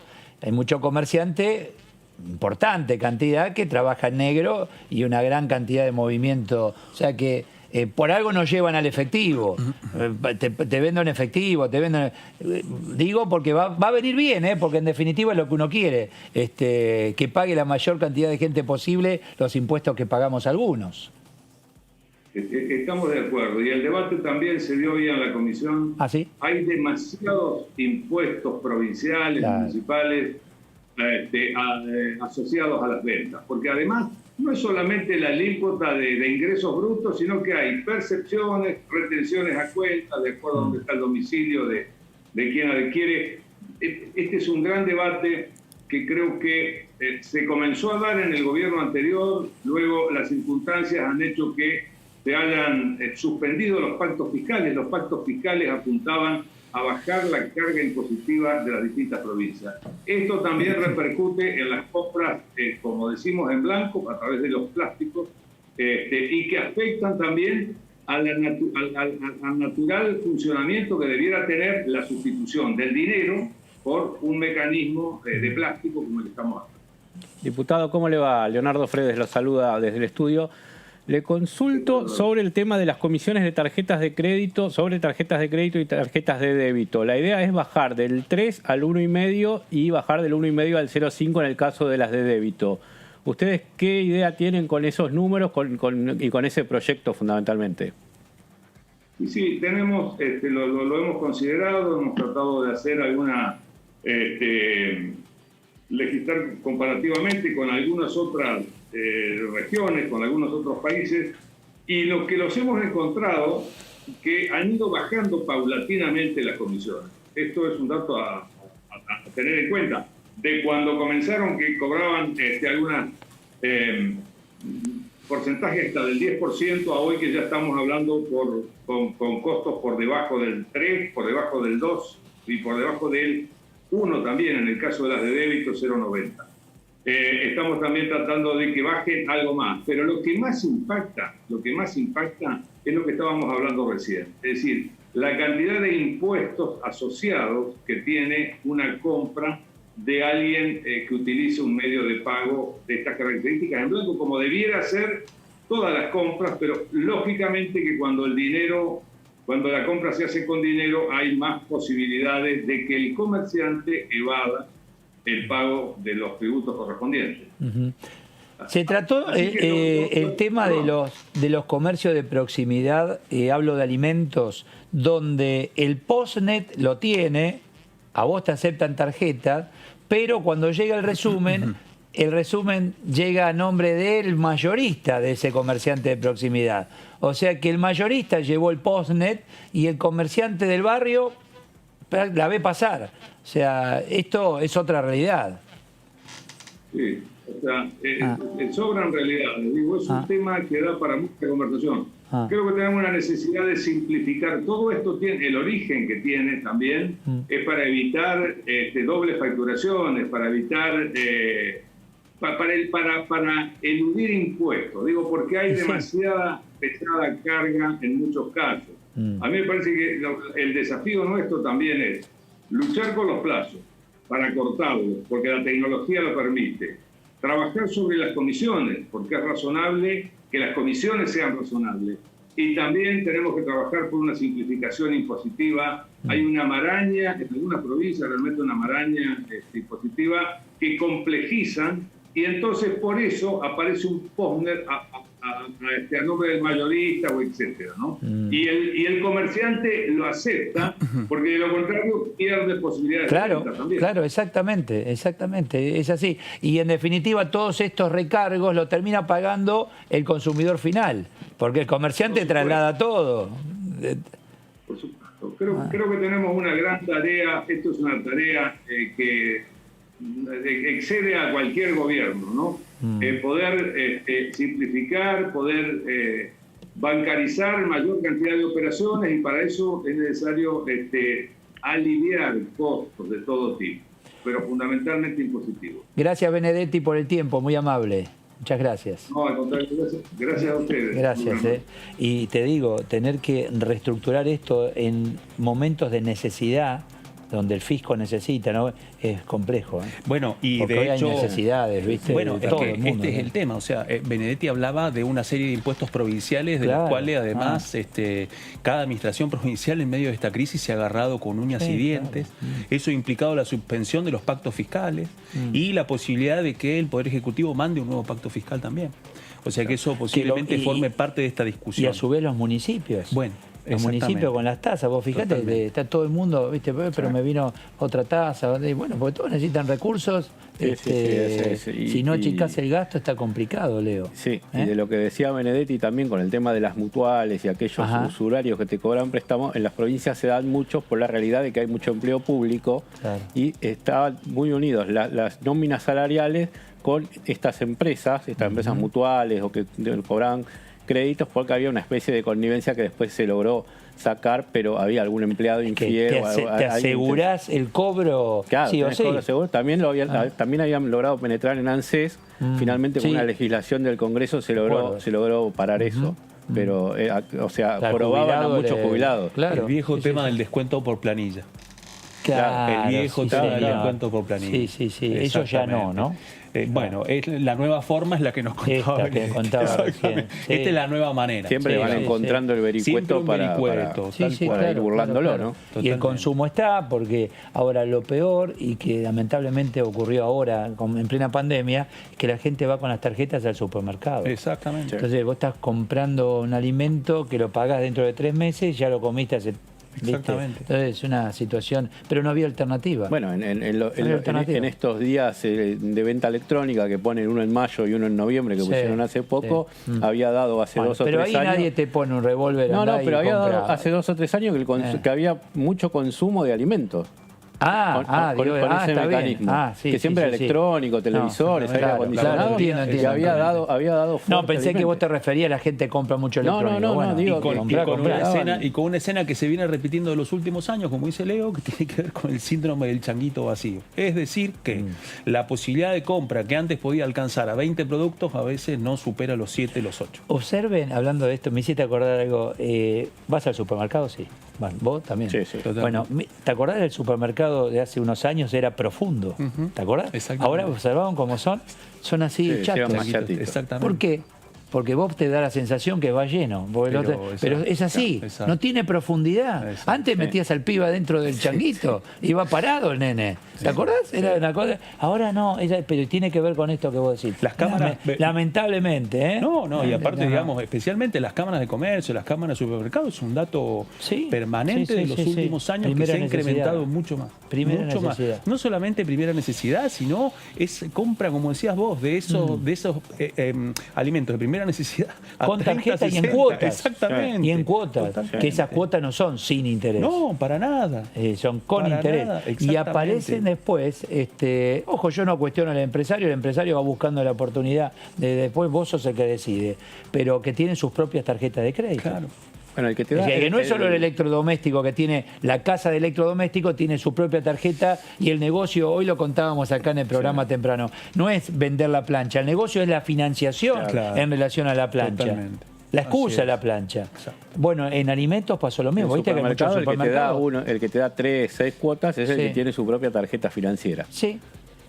O sea, hablamos de las 4 cadenas ponerle Sí. más grandes del país. Y vos estás ahí una vez que compraste y terminaste de pagar la cuota y compras Claro, nuevamente. exactamente, y entras Entonces en te la tiene una afinidad particular. Exactamente. Cierta cautividad. ¿Viste? Es el fiado del almacenero cuando éramos más pero pibes. mucho más moderno. Que el almacenero te tenía dejado, andá, lleva, después vemos. Y vos ibas a comprar siempre ahí porque realmente te financiaba. Y pero el almacenero sabía tu realidad, si tenías trabajo, no tenías trabajo, Sí. dónde iban tus hijos, o Sí, sea, sí, te había sí, un poco sí, más. sí. Para este gran supermercado eso es un número. Sí. Sí. Bueno, para el almacenero no te la regalaba tampoco. No te la regalaba, pero me parece que te contemplaba un poco más. La según relación cuentan era los otra. abuelos, ¿no? Sí, la relación era. Bueno, vamos al tema Mercosur. ¿Les parece? Me parece bien el bloque Mercado Común del Sur en relación a la Unión Europea, libre comercio, pero en la discusión me parece que determinaron, primero solucionemos los problemas en casa y a partir de allí vemos qué hacemos con otros bloques como el caso del Mercado Común del Sur, Leo. Exactamente, ¿no? sí, es un tema importante que lo tiene... Perdón, la Unión Europea. Y hoy destacaba Fernando Iglesias, el presidente de la comisión, que había mucha más convocatoria de la que se esperaba en la comisión porque se unieron diputados de la Comisión de Relaciones Exteriores, se unió Eduardo Valdés, que es el presidente de esa comisión, Facundo Suárez Lastra, que es el vicepresidente de Relaciones Exteriores, y que incluso participaron diputados que no son ninguna de las dos comisiones como para ver la importancia que tiene el tema, ¿no? Claro. Es que tenemos que... Y ahí seguramente vas a tener el que quiere abrirse al mundo y el que dice, no, nosotros no compramos, vendemos. ¿No? Así es. Y en el mundo hay que comprar y vender. Bueno, vender y comprar. Esa es la gran pregunta, porque después de que se firma este acuerdo entre Mercosur y la Unión Europea durante los últimos días de la presidencia de Mauricio Macri, bueno, queda todo un proceso de ingeniería que implica analizar y avanzar sobre los 800 puntos que establecen los acuerdos y cuál va a ser su implementación. Hay que recordar que el encuentro de hoy fue de carácter informativo y eso permitió que se pudieran actualizar tanto las miradas políticas, económicas e ideológicas sobre la formulación, digamos, del acuerdo y el impacto que puede llegar a tener. Y la relación intra-Mercosur, definitivamente, ¿qué relación tenemos con Brasil? Bueno. El socio mayor. ¿Qué relación tenemos con Uruguay? Totalmente. ¿Qué relación tenés con los socios? Y con Bolivia tenías una relación hasta hace un mes y ahora tenés otra. Digo, también depende de los colores políticos. La verdad a mí me interesa Brasil más que Bolivia. Sí, bueno, pero Brasil... En esto, hablando comercialmente hablando. Sí. Igualmente Brasil ahora perdió con China el lugar de mayor comerciante con... Sí. No, pero para nosotros, vecinos, fue el eterno problema del Mercosur. Los países, Uruguay, Paraguay, ustedes, viste, el negocio lo hacen ustedes dos, los grandes, por Argentina y por Brasil. Entonces... y hasta ahí porque Brasil tiene 4 veces más que nosotros. Es el socio mayor. Por eso. Bienvenido, dejalo. Y en medio de un escenario de mucha tensión. Hay que recordar que durante el comienzo de la presidencia de Jair Bolsonaro, el ex capitán del ejército brasileño, la voluntad, digamos, de negociación con Buenos Aires fue muy poca. Y la voluntad de Argentina para con él también. Sí, pero el tema personal ese, Fernández-Bolsonaro, ahí se equivocaron. Ahí quedó colgando algo que tiene que ver con las dificultades que tuvo la administración del presidente Mauricio Macri para poder darle viabilidad a lo que había firmado. Y eso implicó distintos planteos con los que se encontró la administración del presidente Fernández a partir de los planteos especialmente de Paraguay. ¿Por qué? Porque para poder llegar a firmar un acuerdo de este tipo hace falta que estén de acuerdo todas las partes miembros del mercado es el bloque. sur. Exactamente. Es el bloque. Exacto. ¿Qué sucede ahora? que es un dato, digamos, que han compartido distintos colegas durante estos días. La hiperactividad del nuevo embajador en Brasilia, Daniel Scioli, en un proceso de acercamiento, a partir de lo que vos decías, entre la administración de Fernández y la administración de Bolsonaro.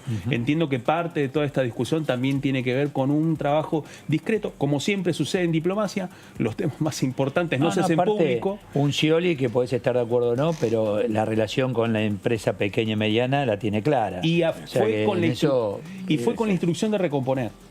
Fue con instrucción de recomponer y poder trabajar en parte del tejido que había quedado en una situación de interrupción y de duda. Bueno, al parecer durante este tiempo... Fíjate que estamos analizando el bloque, el Mercosur, Paraguay está en un trabajo como Uruguay de seducción de empresas extranjeras, regionales, Argentina, están haciendo lo imposible. Vengan a Paraguay, que tenemos todo a disposición. Vengan a Uruguay, que tenemos... Bueno, eso hace que, ¿viste?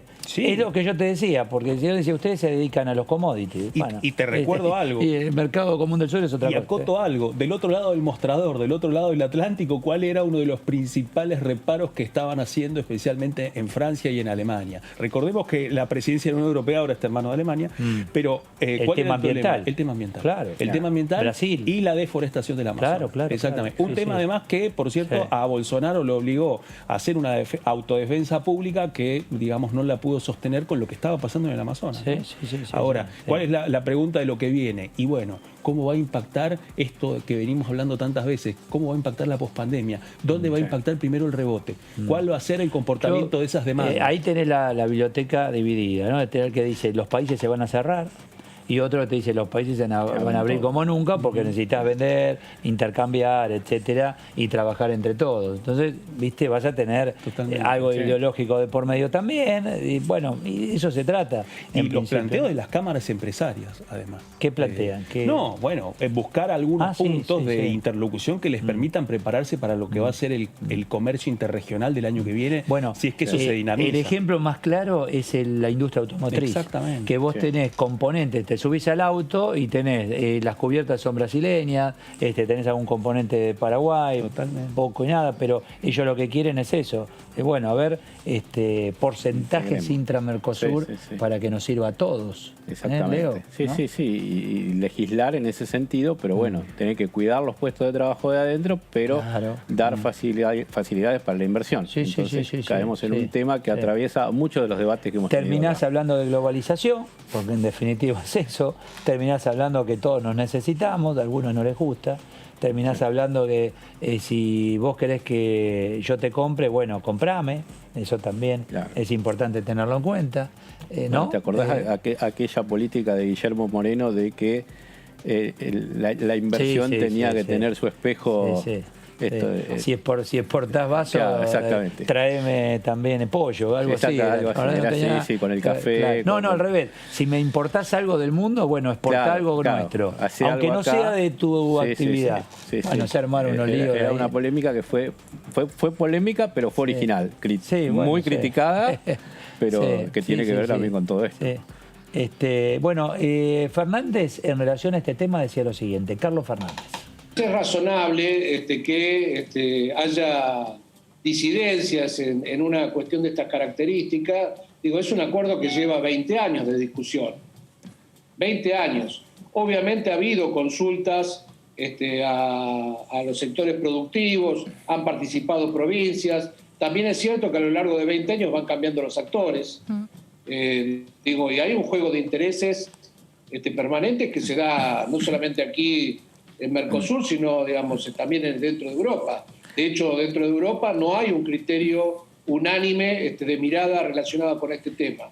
Bueno, forma parte de los debates que se están dando, digamos. Yo lo que creo es que hay que avanzar en integrar a la Argentina al mundo. Es imposible pensar hacia el futuro a la Argentina aislada. Me parece que hay que integrar al mundo de la mejor manera, obviamente. Parecido a mí estaba ahí, ¿viste? Sí, me encontré con alguien muy parecido.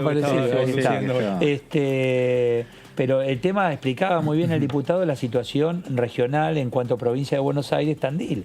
En Tandil, con metalúrgica, eran proveedores Entonces dice, Sí. bueno, que funcione el Mercosur, que funcione Brasil, pues en definitiva funcionaba Tandil en relación al personal que trabajaba en esa metalúrgica. Y las empresas de software también mencionaba. Claro, hay un Exactamente. efecto dominó, por eso no hay que demonizar, podés cuestionar, pero no demonizar al grande, porque gracias al grande el chiquito está ahí siendo proveedor.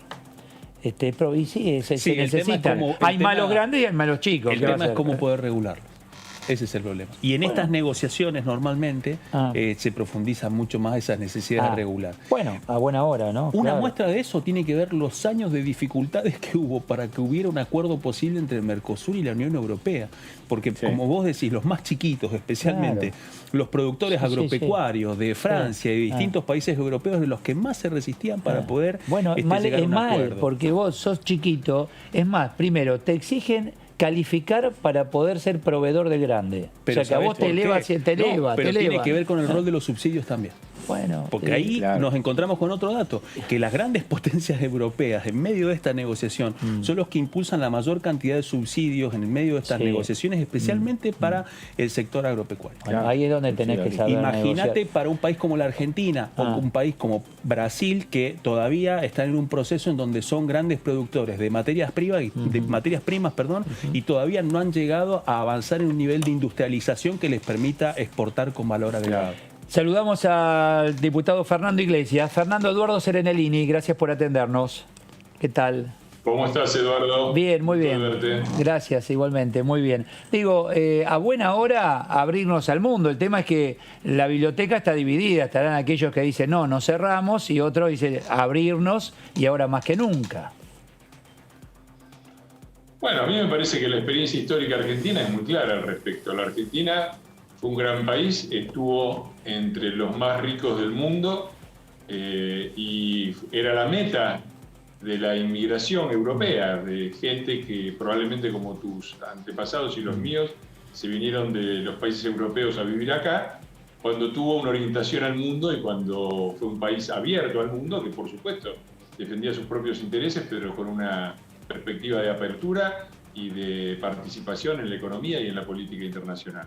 Y cuando se cerró, cuando en nombre de la defensa de los intereses nacionales, de una manera, en mi opinión, muy malentendida, se cerró y empezó que era la forma de desarrollarse era vivir con lo nuestro, fracasó, perdió su lugar en el PIB per cápita y hoy estamos viendo a los nietos y a los bisnietos de aquellos abuelos volverse Italia y volverse España. Y esto me parece que es lo que define claramente.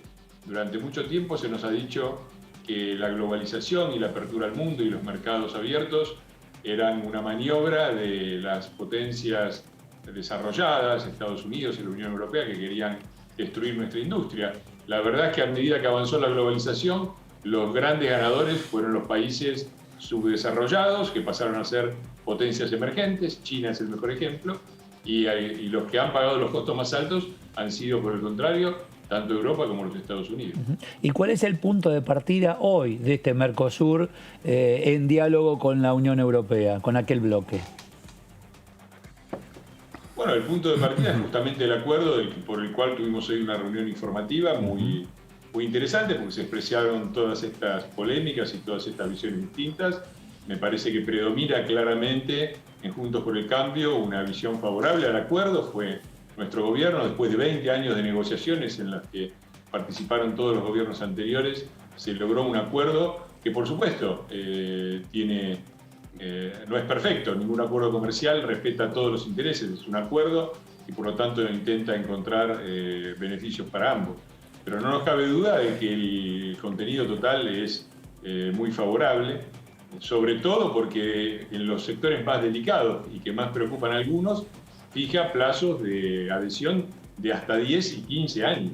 Es decir, lo que nos obliga finalmente, no solamente a pensar que podemos tener una industria viva simplemente en función de protecciones aduaneras y obligando a la población y a los demás sectores productivos a financiarla, a pagar todos los impuestos, a comprar productos de menor calidad y de mayor precio que en el mercado mundial, sino para tener una industria verdaderamente competitiva. Tenemos 10 años para adaptarnos, mínimo, y me parece que eso es un punto central. Me parece que quienes desde el nacionalismo populista se oponen a esto, y creo que era la posición mayoritaria, no la única, pero sí la mayoritaria en el bloque oficialista, nos dicen dos cosas contradictorias. Nos dicen que somos el pueblo más inteligente y mejor del mundo, y que después nos dicen que no podemos competir con nadie, ni aunque nos den 10 años para preparar. En este sentido me parece que hay una contradicción muy fuerte. Iglesias, ¿cómo le va? Leonardo Fredes los saluda. Tuvieron esta primera reunión informativa. ¿La idea cuál es? ¿Hacer más reuniones informativas? ¿Pasar a alguna reunión ordinaria para buscar con algún proyecto dictamen? ¿O seguir en esta metodología?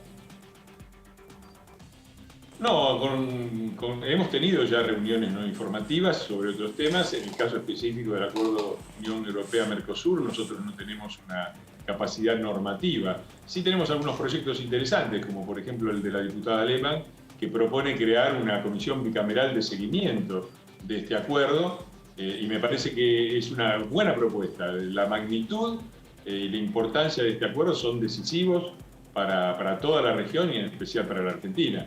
Y en ese sentido es que hemos encarado estas reuniones informativas. Esta no es la primera, es la segunda. Se hizo una anteriormente con la participación de importantes académicos. Estuvo el doctor Sanauja, que es la mano, digamos, el consejero principal de Josep Borrell, el canciller, por decirlo así, de la Unión Europea, un personaje muy importante, español, con ciudadanía argentina, que pidió el año pasado porque su padre nació en Mendoza y que tiene una visión muy profunda, conoce muy bien la realidad argentina, y de otros como Félix Peña. Y hoy también tuvimos una participación muy buena de diputados y exdiputados del Parlasur, y en particular de dos diputados del Parlamento Europeo, Domenech de Besa y el ex embajador Ignacio Salafranca, además de también una académica importante como Mariana Vázquez, Lilita Puig de Stubring, parlamentaria del Mercosur, Pablo Iturralde, ex parlamentario del Mercosur y una de las figuras más importantes en el tema de relaciones internacionales y regionales del gobierno uruguayo. Así que creo que fue un debate muy amplio y muy rico. Diputado Iglesias, ¿cómo le va? Claudio Mardones lo saluda desde el piso. Diputado, lo saco brevemente del debate en torno al Mercosur y quería retrotraerme un poco a la foto política de la última votación del presupuesto. Usted, junto con otros 7 colegas, votaron en contra del tratamiento del presupuesto en un marco en donde el interbloque de Juntos por el Cambio había acordado una abstención. Quería preguntarle si este comportamiento es una foto de lo que vendrá, si piensan trabajar como un subbloque o si este núcleo de opiniones va más allá de una votación y se preparan para otras votaciones de este tipo dentro del interbloque de Juntos por el Cambio.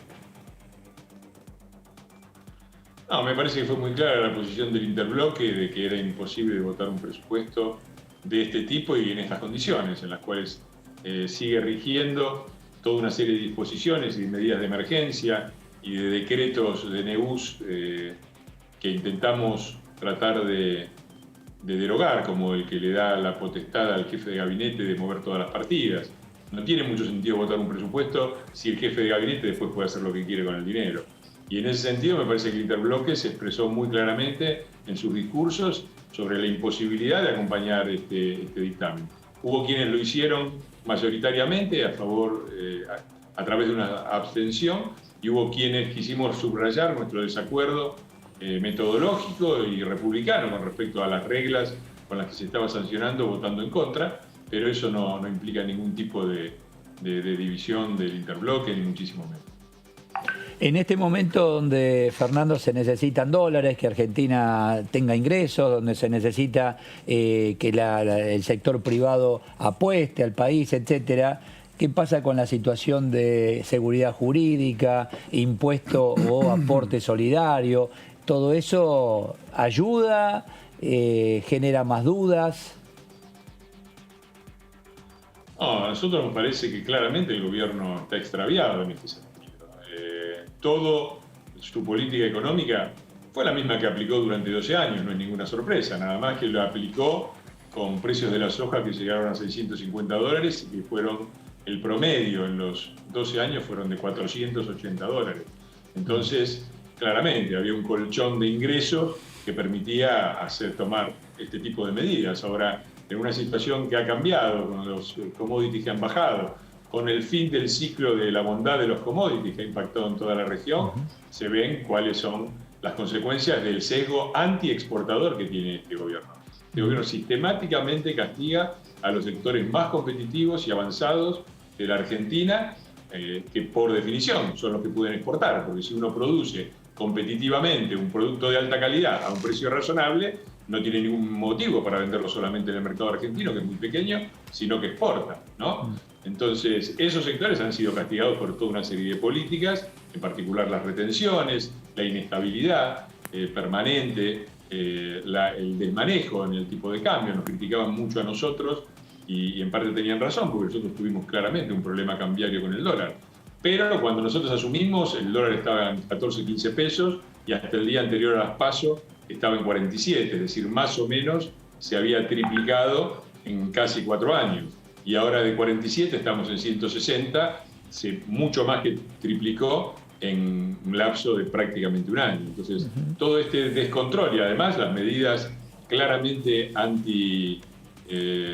con un sesgo clarísimo, antimercado, anticapitalista, antipropiedad privada, que van desde las tomas, la falta de respuesta del gobierno frente a las tomas, la participación de funcionarios en las tomas, el intento de expropiación de Vicentín, bueno, toda una serie de medidas que han hecho que empresarios brillantes, cito los dos más conocidos, Galperín y Groboco Patel, se hayan mudado a Uruguay con grave daño, porque claramente es una fuente de recursos fiscales que desaparece y entonces por una medida excepcional con la que todavía ni siquiera se avanza, que es el impuesto a la riqueza, lo que hacemos es generar un daño de largo plazo incalculable.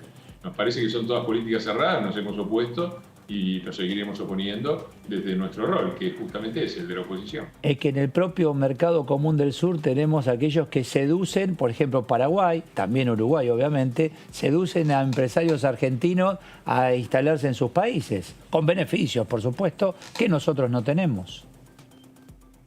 Bueno, es que esa es la realidad, y esa es la realidad por la cual es necesario una reflexión. Queda muy lindo, en la Unión Europea también hubo como citan a veces el oficialismo, un impuesto a las grandes riquezas. Ahora, en la Unión Europea hay toda una serie de condicionamientos, un contexto completamente favorable a la inversión desde todos los puntos de vista. Hay una seguridad jurídica, hay una regularidad en las relaciones entre gobierno y oposición, toda una serie de condiciones que no existen en la Argentina. Entonces, la Argentina se enfrenta a una situación por la pandemia en parte, pero sobre todo por la cuarentena y por la forma desorganizada en que se nos arrojó una cuarentena, la más larga del mundo, con resultados sanitarios desastrosos. Estamos entre los 10 países que mayor cantidad de muertos por millón de habitantes tiene en un mundo donde hay prácticamente 200 países, y además con un impacto muy fuerte desde el punto de vista de la economía y de las condiciones sociales, donde una parte sí es la pandemia, pero otra parte es la cuarentena, porque el PBI Argentina va a caer el doble aproximadamente que el PBI de Uruguay, más o menos lo mismo con respecto a Brasil, 4 veces que el PBI de Paraguay. Bueno, todo eso no es la pandemia, eso es la cuarentena y las políticas de este gobierno. Entonces, nos parece que seguir dando en este contexto señales en este sentido, como podría ser el del impuesto a la riqueza, es no entender que claramente en un mundo interdependiente y globalizado los estados compiten por las inversiones y Argentina va a necesitar poder salir de todo esto con un fuerte empuje del sector privado, porque además tiene un estado desfinanciado y con serios problemas que tiene que atender todo el aspecto social. Entonces, si seguimos castigando a los que nos tienen que sacar de aquí, lo único que vamos a obtener es mantener un nivel recesivo por muchísimo tiempo, con una pérdida muy grande. Yo lo digo solamente en términos de empleo. Nosotros tuvimos muchos problemas con el empleo, pero terminamos después de 4 años con una cifra superior de cantidad de empleos a la que habíamos empezado. ¿Hubo una pérdida de calidad de empleo? Sí, es cierto, pero también es cierto que mantuvimos y ampliamos los puestos de trabajo. Este gobierno apenas asumió, primer trimestre, solamente 10 días de cuarentena, de 3 meses, perdió alrededor de 360.000 puestos de trabajo. Y después, con la cuarentena, casi 4 millones, que es un récord histórico nacional. Así que me parece que el resultado ha sido muy malo y es hora de que el gobierno cambie esa política, si puede. Iglesias, le hago una pregunta a partir de una reflexión que usted compartía con nosotros. En un momento recordaba y se retrotraía a las PASO del año pasado, en donde planteaba la comparación con el dólar. En una de las entrevistas que concedió el expresidente Mauricio Macri, dijo que su gobierno terminó ese día. Quiero hacerle dos preguntas. ¿Usted coincide con esa apreciación del expresidente? Y al mismo tiempo, a partir del análisis que usted hace sobre la situación actual, ¿cuál es la responsabilidad que tuvo su gobierno en esta situación actual? Sí, coincido en el sentido de que el presidente lo dijo claramente desde el punto de vista económico y por supuesto que con ese descontrol de las variables era imposible seguir ningún tipo de gestión. Hay que medir el impacto. El viernes anterior a las PASO, el riesgo país, que incluía el riesgo de que volviera el kirchnerismo ya, era de 872 puntos básicos. Eso quiere decir más o menos que para renegociar la deuda externa nos cobraban un 9% extra, ¿sí? Al día siguiente de las PASO, entre el lunes y el martes, el riesgo país saltó a 1.957 puntos básicos. Eso quería decir que nos cobraban 20%. Entonces, cuando se habla, por ejemplo, de la insustentabilidad de la deuda, una frase de la cual este gobierno abusó, deberían hacerse cargo, porque casi toda la insustentabilidad es claramente un sesgo del mercado de gente que, cuando estábamos nosotros, aún con un 50% de posibilidades de que ganara el kirchnerismo, nos prestaba y nos pedía un 9% extra. Quizás, despejada esa incógnita sobre el kirchnerismo, nos hubieran prestado bastante más baratos, pero no lo sabemos. Lo cierto es que nos prestaban a eso. Se más que duplicó en solamente un día. Y llegó hasta, en un momento llegó hasta 4.000 puntos básicos, una locura absoluta. Y lo mismo pasó en todo. Se criticó mucho, se dijo que Macri había dejado correr el dólar para castigar. El dólar fue la variante que menos se ajustó. Pasó de 47 a 60, es decir, alrededor de un 33%, con una intervención muy fuerte del Banco Central. Y las otras variables sobre las que el gobierno no tiene intervención fueron las que más cayeron. Los bonos argentinos se derrumbaron a la mitad de su precio y las acciones argentinas en Wall Street cayeron por arriba del 50%. El Merval se derrumbó y fue la segunda caída más grande en la historia de las bolsas mundiales, con la única excepción de Sri Lanka en los años 80, que hubo un terremoto. Sacando eso, fue la mayor caída histórica de las bolsas, no de la Argentina, del mundo, en un día. Entonces, claro que el escenario económico en el que nos enfrentamos el día después de las PASO fue simplemente tratar de limitar los daños. Por pedido del actual presidente, se trató de preservar las reservas, se instaló el primer corralito que permitía cambiar hasta $10.000 y se tomaron toda una serie de medidas que no tenían nada que ver con lo que nosotros pretendíamos ni lo que estábamos logrando. Te doy cifras del mes de julio, es decir, el mes inmediato anterior a las PASO.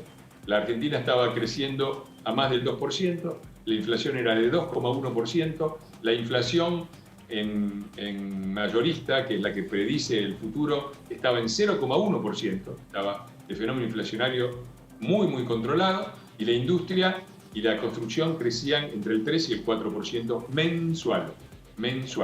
Teníamos superávit, hasta julio teníamos superávit comercial y casi equilibrio fiscal.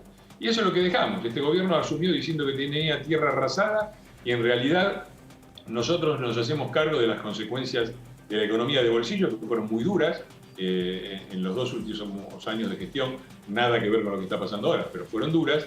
Pero también dejamos un país macroeconómicamente ordenado, del cual este gobierno todavía, y la Argentina está viviendo, porque estos 7 meses sin trabajar los tenemos gracias a que había equilibrio primario, superávit comercial, tarifas razonables, cambio competitivo, superávit energético. Todas cosas que ellos a nosotros nos habían dejado destruidas. Todavía estamos viviendo, no hay una hiperinflación, a pesar de que más que duplicaron la base monetaria, porque además estuvimos un año sin emitir, lo que probablemente nos costó el gobierno, pero permitió que en este momento de emergencia el gobierno pudiera emitir con resultados inflacionarios bajos. Así que este gobierno vive de la tierra arrasada, entre comillas, que tanto criticó. Fernando, clase media con mucho sacrificio, la pobreza en aumento, ¿eso fue parte del no haber ganado la elección? Sí, sin duda, sin duda. Nosotros tuvimos nosotros logramos bajar. Los índices sociales del 2017 fueron los mejores desde 1993. 25,7% la pobreza, indigencia y desocupación récord, los mejores índices desde el año 93. Y después tuvimos una corrida cambiaria, en parte por condiciones externas. Pasaron cosas, como dijo el presidente, desde el conflicto China, Estados Unidos, Turquía, la sequía, la suba de tasas de la Fed, pero también hubo errores de cálculo macroeconómico, de los cuales nos hacemos cargo, y eso llevó 2 años de remontar con mucho esfuerzo de la clase media, y por supuesto eso dañó nuestras perspectivas de reelección. Digamos también que Juntos por el Cambio en la elección general de 2019 sacó 41%, cuando Cambiemos en la elección de 2015, en la misma instancia, había sacado 34%, y mejoramos en 23 de las 24 provincias, lo que demuestra que también había una ciudadanía que todavía está ahí, que todavía está movilizada en defensa de la República y que supo comprender un momento de dificultad económica como le puede pasar a cualquier gobierno, pero también la serie de mejoras que en todos los demás ámbitos había efectuado Cambiemos. Iglesias, lo traigo a un tema más parlamentario. Se terminan las sesiones ordinarias. ¿Qué posibilidades ve de que siga trabajando en el verano? ¿Qué agenda quiere o tiene pensada Juntos por el Cambio? Y usted era uno de los más duros con el tema de la virtualidad y el hecho de que se podían hacer las sesiones presenciales. ¿Se sigue sosteniendo esa postura en el bloque? ¿Cuesta cada vez más mantenerla por esto de que la pandemia no para? ¿O cómo está ese escenario?